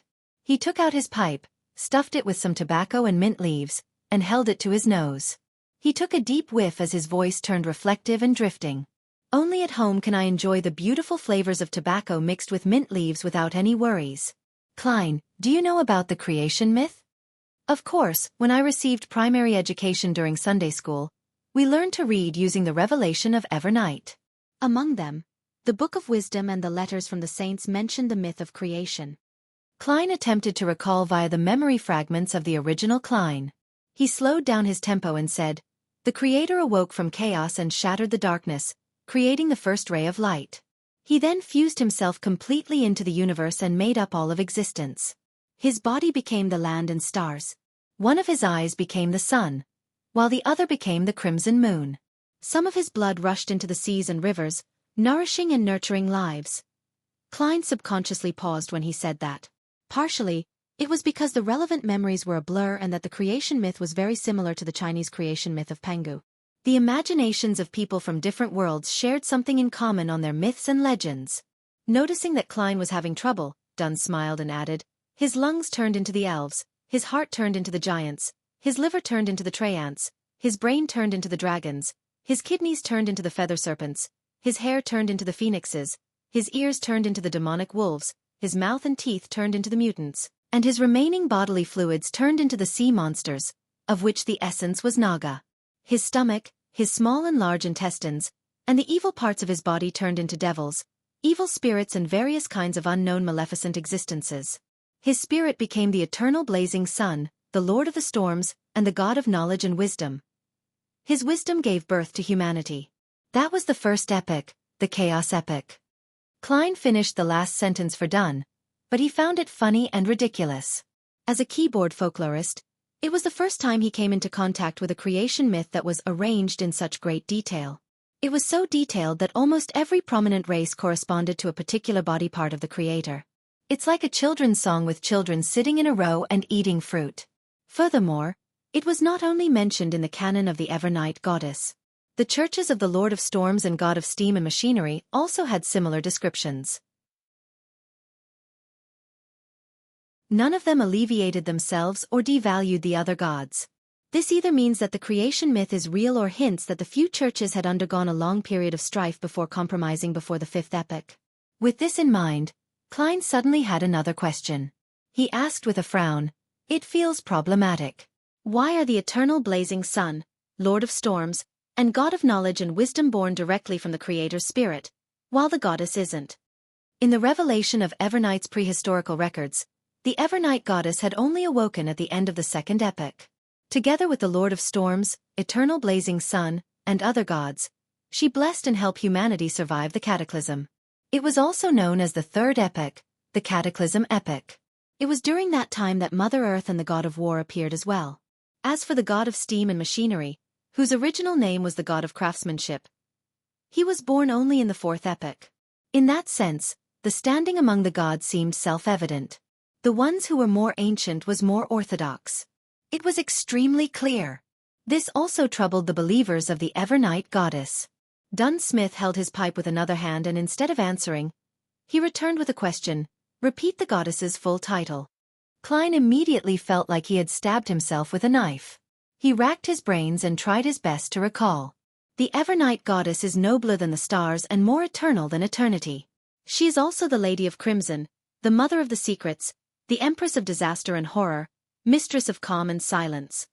Thankfully, Klein's mother was a devout believer of the Evernight goddess. When she was still alive, she would recite this every evening at dinner. Even though the memories of the original Klein had fragmented, not all was lost. What does the Lady of Crimson symbolize? Dunn asked with a guiding tone. The red moon. The moment Klein answered, he immediately understood. Then which part of the creator did the red moon come from? Asked Dunn with a smile. A single eye. Klein and Dunn smiled at each other. This was no way less impressive than the Lord of Storms, who was formed from a third of the creator's spirit. As for the churches of Mother Earth and the God of War, they likely had similar explanations. However, the God of Steam and Machinery had been born too late to find a reason. Thus, their church had been weak in the past 1,000+ years. It was only with the invention of the steam engine that they seized the opportunity to truly be on par with the other gods. Dunn stroked his pipe gently. Humanity was born out of the wisdom of the Creator, so we have clever and extraordinary brains, but lack other magical powers. However, from the creation myth, we can form a simple but clear conclusion. Everything stems from the same origin. Stems from the same origin, Klein repeated the last few words. According to this conclusion, humans who are protected by the gods were able to resist the giants, devils, and the mutants. Gradually, they figured out means to obtain the power of the Beyonders. That is by using the corresponding parts of the evil spirits, dragons, monsters, magical trees, flowers, or crystals and combining them with other materials to form potions. By consuming and absorbing the potion, one will gain different powers. This is common knowledge among mysticism studies. Dunn did not elaborate in detail and only gave a brief introduction. In this process, our ancestors relied on painful lessons to discover that if they were to consume high-grade or extraordinary potions, it would easily lead to tragic consequences. There are 3 possible outcomes. Which 3? Pressed Klein curiously. First, mental death and the complete breakdown of a body. Every piece of flesh would become a terrifying monster. Second, their personality will be changed by the powers contained in the potion. They will turn cold, sensitive, irascible, cruel, and indifferent. Third, well. Dunn put down his pipe and picked up a porcelain cup and took a sip. Fermo coffee from the Paws River Valley is bitter, but very fragrant. It leaves a splendid aftertaste. Do you want one? I prefer coffee from the Faina Potter Plateau. Of course, I have only drank it a few times at Welch's place. Klein politely declined. What's the third outcome? Mental disorder. Turning crazy on the spot. Becoming more devilish than the devil. This is what it means by losing control. Dunn emphasized the words, losing control. Without waiting for Klein to say a word, he put down his coffee cup and continued. After a long period of experimentation and exploration, together with the birth of the blasphemy slate, humans have finally perfected the potion system. We formed a tiered system that chains into stable progression paths known as sequences. The lower the number in a sequence, the higher the grade of a potion. At this point, the 7 major churches each control at least one complete sequence. Besides, there are also incomplete paths that they have gathered over the past hundreds or 1,000 years. Blasphemy slate? Klein sharply noticed the term. At the gathering, the Hanged Man had also mentioned it. According to the Hanged Man, the blasphemy slate was the most critical factor of a potion system formation and completion. That seemed to contradict what Dunn had just said. Those were things created by some evil gods. As for which era it appeared, what it contains or what's so special about it, I am unsure as well. If you discover any clues, you have to immediately report it to me. It deserves the highest level of response, said Dunn vaguely.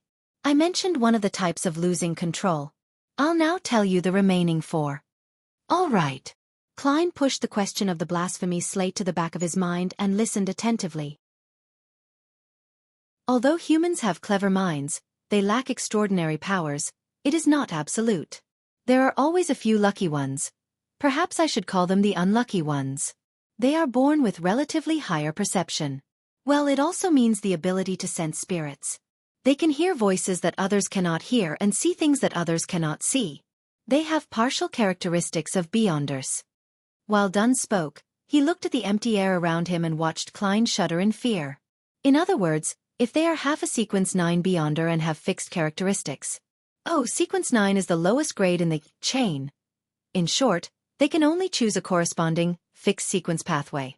If they consume other potions, the effects might range from mental disorders to a loss of control, or even worse, death. Got it. Klein nodded slowly. The third kind is similar to the second kind. Once you choose a sequence chain, you will be forced to go down that path. There will be no room for regret. If you were to consume potions from the corresponding sequence of other paths, there will be a high probability you will get mixed, unusual and warped powers. But it is almost certain that you would be in a semi-deranged state, sensitive and irascible, cruel and bloodthirsty, and silent and melancholic. And there is only one such opportunity. After that, regardless if you consume the potions from the original path or potions in the present sequence, the only result is a loss of control. The outcome could then be mental death.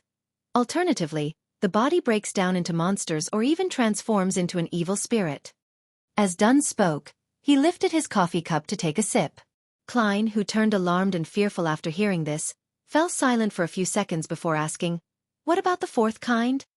"The fourth kind, heh. That is the most common problem. When we consume potions to gain powers that originally belong to extraordinary beings, we undergo an unnatural transformation.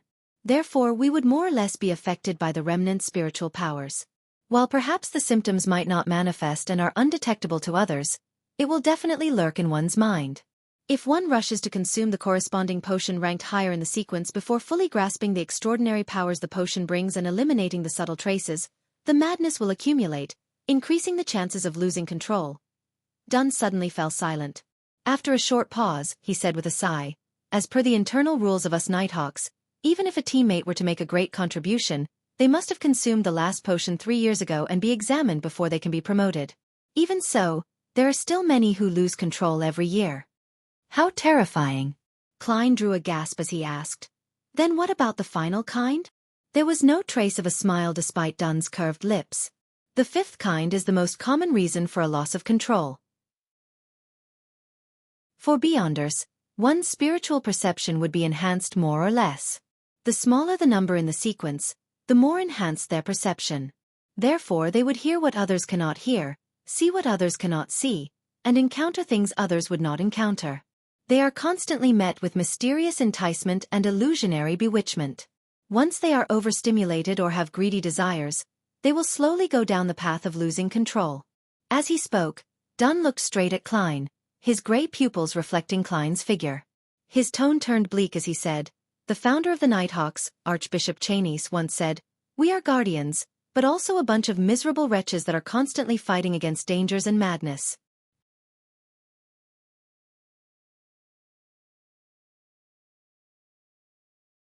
If it was easy to lose control, he could just forget about advancement, stay in his original sequence, and rely on knowledge to plan a way home. It was needless to elaborate on the potential risks. Back when Klein held the luck enhancement ritual, he was nearly driven crazy. The murmurings that nearly blew up his head were still fresh in his mind. They were not unavoidable by not becoming a Beyonder. Therefore, it was better to gain power that allowed him to defend himself. With this in mind, Klein felt that the pros clearly outweighed the cons. It made his thoughts of withdrawal almost disappear. Dunn picked up his pipe again as his gray eyes carried a smiling trace to them. "I cannot give you an accurate answer on this. To become a Beyonder, firstly, you must make enough contributions. Perhaps tomorrow or the day after, you would be able to interpret critical ancient documents. Maybe you would be able to give us valuable ideas for one of our cases? Secondly, it depends on the arrangements of the higher-ups. No one can be sure. All right, I believe you should know quite a bit about Beyonders now. In the future, do not make a rash decision. Now, I'll introduce you to our Nighthawk team's civilian jobs." He stood up and walked to the door. He pointed in the opposite direction of Cheney's gate and said, "We have an accountant and someone else who is in charge of procuring necessities and collecting supplies handed out by the church and the police department while standing in as a carriage driver. They are professionals and do not need to take shifts, so they can rest on weekends. The other 3 civilian staff are Roseanne, Brett, and Old Neil. Their jobs include attending to visitors, cleaning the rooms, and writing case files and inventory registration lists. They also guard the armory, storeroom, and the archives, strictly enforcing the registration should someone wish to enter, take out or return an item. Each of them has 1 day off a week, other than Sundays. They negotiate among themselves on the arrangement of night shifts and rest days." "So is my job scope the same as Roseanne and the rest?" Klein swept away his thoughts about Beyonders and tried to clarify his job responsibilities. "No, there's no need. You are a professional, said Dunn with a smile. You currently have 2 tasks. First, every morning or afternoon, go take a stroll outside. Focus on the various streets that lead from Welch's place to yours. What? Klein was dumbfounded. What kind of job is this? Is that very professional? Dunn inserted his hands into the pockets of his black windbreaker and said, After you confirm that you have lost your memories, we will close the case on Welch and Naya. Similarly, that diary of the Antigonus family has vanished completely. We suspect that you brought it with you. You might have hidden it on your way home, which might be why we did not find any clues at your place. This is also likely the reason why you were not there and chose to commit suicide at home. Although you were mysteriously influenced and have forgotten this piece of memory, the human spirit and brain is very fascinating, so there might be residual traces.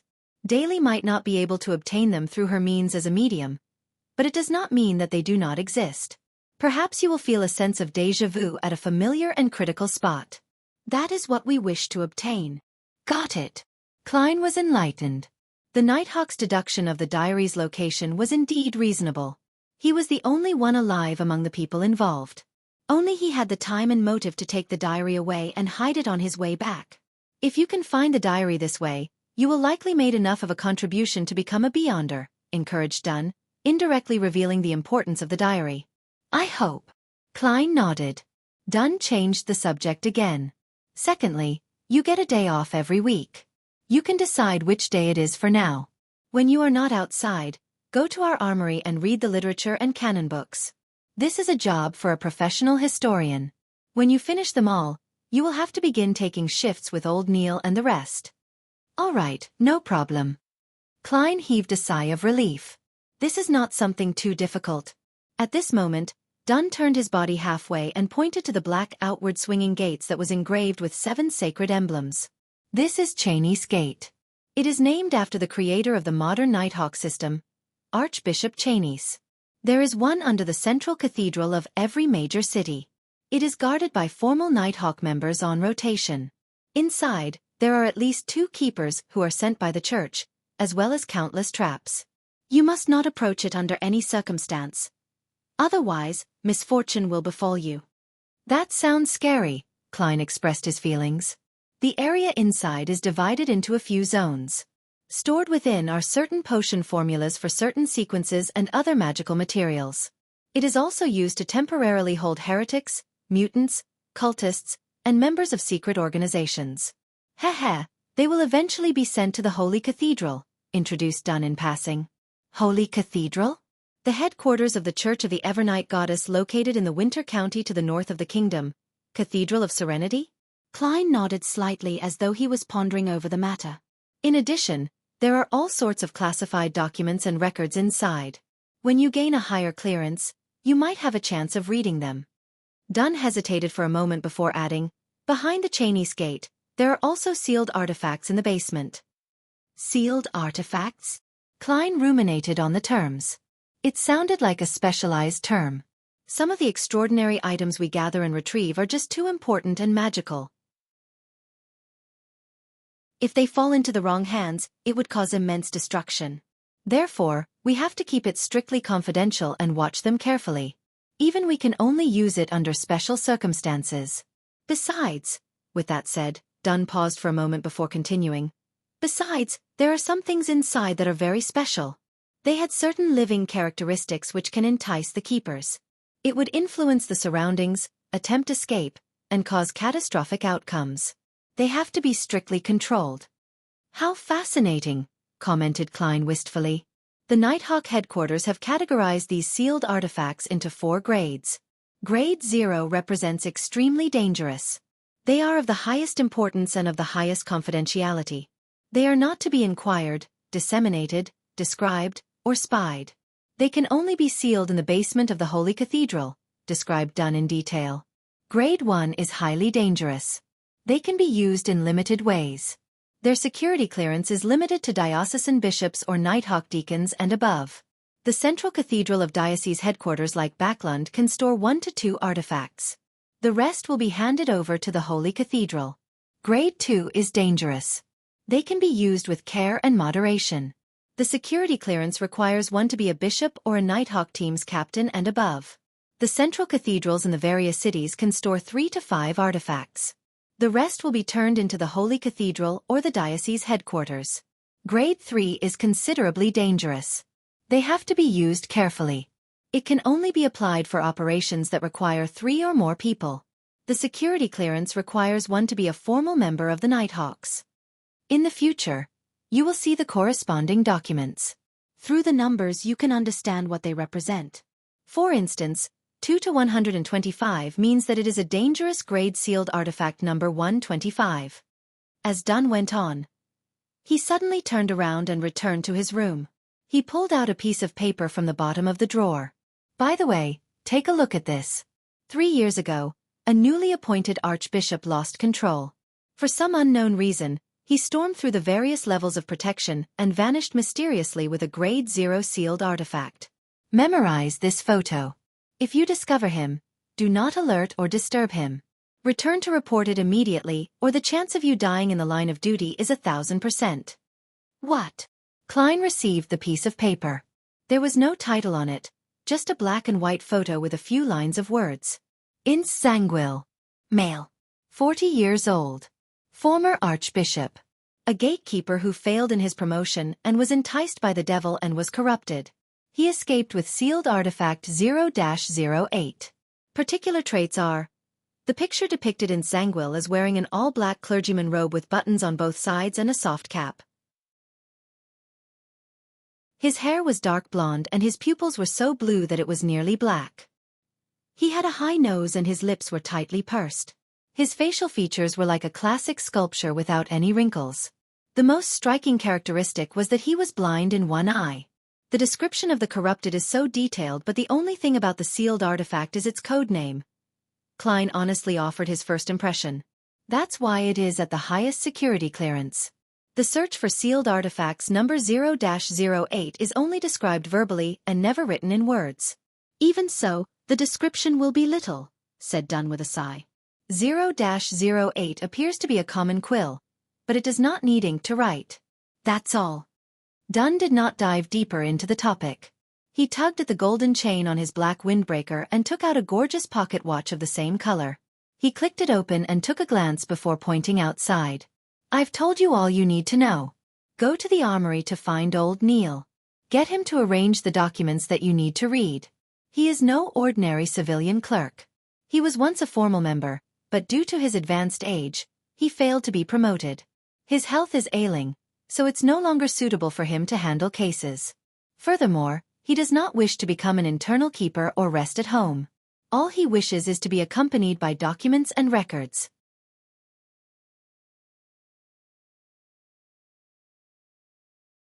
Chapter 20. The Forgetful Dunn. Okay. Klein bowed slightly as he wore his short top hat again. However, his mind was preoccupied with how sealed artifact 0-08 looked. It appears to be just your everyday quill? It writes without ink? Then what is its actual use? What makes it classified at the highest level of confidentiality that it's deemed extremely dangerous? Can it be a pen that kills anyone whose name is written? No, that would be way too heaven-defying. Ince Sanguil wouldn't need to escape and hide away if that were the case. Just as Klein turned around to leave, Dunn suddenly shouted out to him. Hold on. I forgot something. What? Klein turned his head. His eyes puzzled. Dunn put back his pocket watch and said with a smile, Later, remember to visit the accountant, Mrs. Oriana, and get an advance payment of 4 weeks, a total of £12. After that, you'll earn half your salary every week until the difference is covered. That's too much. There's no need for this, the amount should be reduced, said Klein subconsciously. He had no objection towards an advanced payment. After all, he didn't even have the money needed to pay for the public horse carriage trip home. However, to receive £12 at once left him a little afraid. No, it's necessary, said Dunn as he shook his head and smiled. Think about it. Do you still wish to continue living in your present apartment? One that needs you to share a bathroom with so many other tenants? Even if you aren't taking yourself into consideration, think about the lady. Besides... He paused when he saw Klein nod in agreement. He smiled and sized up Klein's garbs and said with a meaningful intent, Besides, you need a cane, and you should buy a new suit. Klein was taken aback for a second before snapping back to reality. His face immediately burned with embarrassment since the suit he was wearing was cheap and of inferior quality. Typically, a top hat was made of silk, costing 5 to 6 soldi. A bow tie was 3 soldi, a walking cane inlaid with silver was 7 to 8 soldi. A shirt was 3 soldi, while pants, a vest, and tuxedo were around £7 in total. Leather boots were 9 to 10 soldi. As such, an entire suit cost more than £8 and 7 soldi. Of course, to be a presentable gentleman, one needed a watch chain, a pocket watch, and a wallet. Back then, the original Klein and Benson scrimped and saved before managing to save up a pool of money. When they went to a clothing store to check the price, they ended up running off without even bothering to try haggling. They each bought a set at a bargain shop near Iron Cross Street for a total of less than £2. It was also because of that incident that original Klein had a deep impression of the prices of clothes. "Oh, okay," Klein stammered a reply. He was like the original Klein. He was someone who cared about his appearance. Dunn took out the pocket watch again and clicked it open to take a glance at it. "Perhaps you should find Mrs. Oriana first? I know you'll spend quite some time at Old Neil's while Mrs. Oriana will likely be returning home soon." "All right." Klein was acutely aware of his state of poverty, and did not object to it. Dunn returned to the table's side and pulled at a few hanging ropes as he said, "I'll get Rose and to bring you there." The ropes began their operation as the gears ground, producing a chime from a bell at the reception area of Blackthorn Security Company. When Rosen heard it, she hurriedly stood up and carefully made her way down. It did not take long before she appeared in front of Klein again. Dunn said humorously, "I did not disturb your rest, right? Oh, bring Moretti to Mrs. Oriana." Rosen secretly curled her lips as she answered happily, "All right, Captain." "Is that all?" At that moment, Klein blurted out in surprise. To get his advance payment from finance, isn't there a need to get an approval letter from the captain? Shouldn't you write something? So, Dunn returned with a question. "I mean, don't I need your signature to claim an advance payment from Mrs. Oriana?" Klein tried his best to use simple language. "Oh no. There's no need. Rosen is enough proof." Dunn pointed at the brown-haired girl and gave a reply. "Captain, it seems there's almost zero management of our finances." Klein resisted his urge to deliver a sarcastic comment before turning to leave the room with Rosen. At that moment, he heard Dunn shout out again. "Hold on. There's still another thing. Can we finish it all at once?" Klein turned back with a smiling face. "Yes." Dunn pressed at his temple and said, "When you meet Old Neil, remember to collect 10 demon hunting bullets." "Me? Demon hunting bullets?" Klein returned in astonishment. "Welch's revolver is still with you, right? There's no need for you to turn it in." Dunn inserted a single hand into his pocket and said, "With the demon hunting bullets, if you were to face with an paranormal danger, you will be able to protect yourself. It will give you some courage at the very least." There's no need for you to add on the final sentence. Just as Klein was vexing over the problem, he answered without any hesitation, "All right. I'll remember to do so. This will require me to write a formal document. Wait a moment." Dunn sat down and picked up the dark red fountain pen. He scribbled a note, signed it, and stamped it. "Thank you, Captain." Klein received it sincerely. He slowly walked back before turning around. "Hold on." Dunn shouted one more time. "Captain, you look to be in your 30s. Why do you have the symptoms of dementia?" Klein squeezed out a smile and turned around to ask, "Anything else? I forgot earlier that you are not trained in shooting, so getting demon hunting bullets would be useless. Let's do this. Collect 30 normal bullets every day. Take the opportunity when you are out to go to the street corner. The underground shooting range at number 3 Zutland Street. Most of it belongs to the police department, but there is one that is specially for us Nighthawks. Oh right, you also need to get a badge from Old Neil. Otherwise, you won't be able to enter the shooting range." Dunn smacked his forehead and took back the note from Klein. He then added the information and stamped it with another seal. "A good marksman is produced by expending bullets. Do not think lightly of it." Dunn handed back Klein the modified note. "Got it." Klein, who was fearful of danger, yearned to visit the shooting range that very day. He took 2 steps towards the exit before carefully turning around halfway. He deliberated before asking, "Captain, is there anything else?" No. Dunn nodded firmly. Klein heaved a sigh of relief and walked straight out the door. While walking, he had the strong urge to turn around to ask another, "Are you sure there's nothing else?" He resisted that urge and finally left the keeper room successfully. Captain has always been this way. He often forgets things. As Rosen walked by his side, she softly disparaged the captain. Even my granny has a better memory than him. Of course, he only forgets the trivial stuff. Yeah, trivial stuff. Klein. I'll call you Klein in the future. Mrs. Oriana is a very affable person. It is easy to hit it off with her. Her father is a watchsmith with excellent skill. As Klein listened to the brown-haired girl rattle on, he stepped into the stairwell and returned to the upper floor. He found Mrs. Oriana in the far office on the right-hand side. She was a black-haired woman dressed in a flounce lace dress. She appeared in her 30s and had fashionable curly hair. Her pair of green eyes were clear and smiling, and she seemed refined and elegant. After Oriana heard Rosen repeat Dunn Smith's instructions, she took out a note and wrote an advance slip. Sign here. Do you have a seal? If not, you can leave a thumbprint. All right. Now familiar with the procedures, Klein completed the formalities. Oriana took out a copper key and opened the safe in the room. As she counted the pounds, she said with a smile, "You are lucky. We have enough cash today." By the way, Klein, were you invited by Captain because you were involved in a paranormal activity and the fact that you have a specialty? Yes, you have an impeccable intuition. Klein was not stingy with his compliments. Oriana took out 4 notes with light gray backgrounds with deep black patterns printed on them. After locking the safe, she turned around and smiled. That's because I had a similar experience too. Really? Klein showed an appropriate level of surprise. Do you know about the serial killer that sent Tingen City into a frenzy 16 years ago? Oriana handed over the 4 gold pounds to Klein. Yes. It's the one which had 5 girls killed consecutively. Some had their hearts and stomachs removed by that bloody butcher? My mother often used that matter to scare my sister when we were young, said Klein as he thought about it. He received the notes and discovered that 2 of them were in £5 denominations and 2 of them were in £1 denominations. All of them had a grey background and were inked in black. The 4 corners had complicated patterns and special ink to prevent counterfeiting.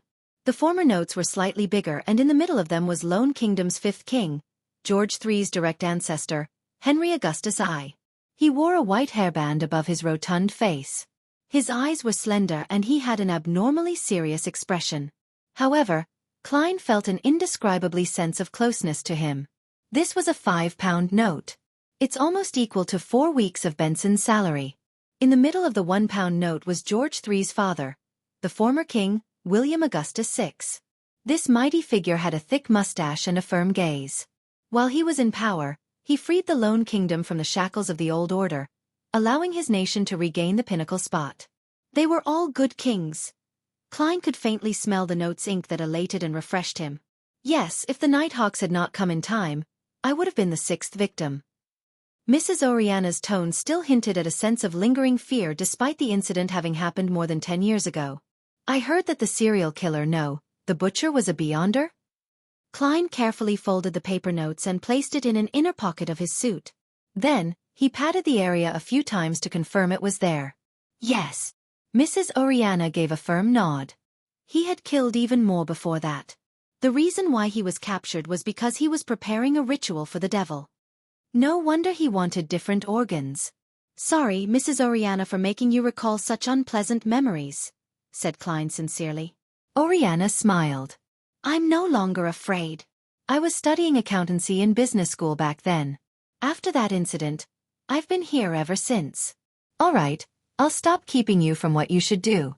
You still need to head to Old Neil's. Goodbye, Mrs. Oriana. Klein took off his hat and bowed before leaving the office. Before he went downstairs, he could not help but pat his inner pocket to make sure the £12 was still there. He did a turn at a cross junction and headed right. It did not take him long to see a half-closed iron door. Knock, knock, knock. While he knocked, an aged voice sounded from inside. Come in. Klein pushed open the metal door and discovered a cramped room which only allowed for a desk and 2 chairs. There was a tightly locked iron door inside the room, and behind the desk was a hoary elder dressed in a class black robe. He was reading a few yellowed pages from a book with the illumination of a gas lamp. He raised his head and looked at the door. "Are you Klein Moretti?" "Rosen said you were very polite when she came over a while ago. Miss Rosen is really a friendly person. Good afternoon, Mr. Neil." Klein took off his hat as a gesture of respect. "Have a seat." Neil pointed to the silver tin can with complex flowery patterns on the table. "Would you like a cup of hand-ground coffee?" The wrinkles at the edge of his eyes and mouth were deeply recessed. His dark red pupils appeared slightly turbid. "It doesn't seem like you drink coffee?" Klein acutely noticed that Neil's porcelain cup was filled with clear water. "Haha, it's a habit of mine. I do not drink coffee after 3 in the afternoon," Neil explained with a laugh. "Why?" Klein asked in passing. Neil held back his smile as he looked into Klein's eyes and said, "I'm afraid that it would affect my sleep at night. It will make me hear the murmurings of the unknown existence." Klein was momentarily unable to answer him as he changed the subject. "Mr. Neil, what documents and books should I read?" As he spoke, he took out the note written by Dunn. "Anything that has to do with history, or are complicated and incomplete. To be honest, I have always been trying to learn, but all I can achieve is a rudimentary grasp. It's just too troublesome for the other material, such as people's diaries, contemporary books, epitaphs, etc., lamented Neil. "For example, the things I have here require more detailed historical records to determine the exact content." "Why?" Klein turned confused. Neil pointed to a few yellowed pages in front of him. "These are from Roselle Gustav's lost diary before his death. In order to keep things secret, he used strange symbols he invented to take records." "Emperor Roselle? The Transmigration Senior?" Klein was taken aback as he immediately listened attentively. Many people believe that he did not truly die, but instead became a hidden god. Therefore, cults which revere him have always been holding various rituals to attempt at gaining power. "We will occasionally encounter such incidents and obtain a few original or duplicated copies of the diary," Neil said with a shake of his head. "Till date, no one has been able to decipher the special symbol's true meaning. Therefore, the Holy Cathedral has permitted us to keep copies for research, hoping that it would bring them a pleasant surprise." With that said, Neil revealed a smug smile. "I have already deciphered a few symbols and have confirmed that they represent numbers. Look at what I discovered. It's actually a diary. Yes, I wish to use history from different periods, especially events that revolved around the emperor. By comparing those records to the ones written in the diary for the corresponding day, I can try to interpret more of the symbols. That's the mind of a genius, right?" The old gentleman with white hair and deep wrinkles looked at Klein with bright eyes. Klein nodded in agreement. "Yes. Haha, you can also take a look at it. Tomorrow, you will have to help me with this diary." Neil pushed the few yellowed pages towards Klein. Klein turned them around and took a glance at them, but it immediately stunned him. Although the symbols had been copied in terribly ugly fashion, to the point of looking a little distorted, there was no way he could be mistaken. This was because they were words he was most familiar with. Chinese. And it's fucking simplified Chinese. You're tuning in to the Xiaofan's Wuxia Tales YouTube channel. Don't forget to subscribe and join us on this journey to catch the most captivating stories.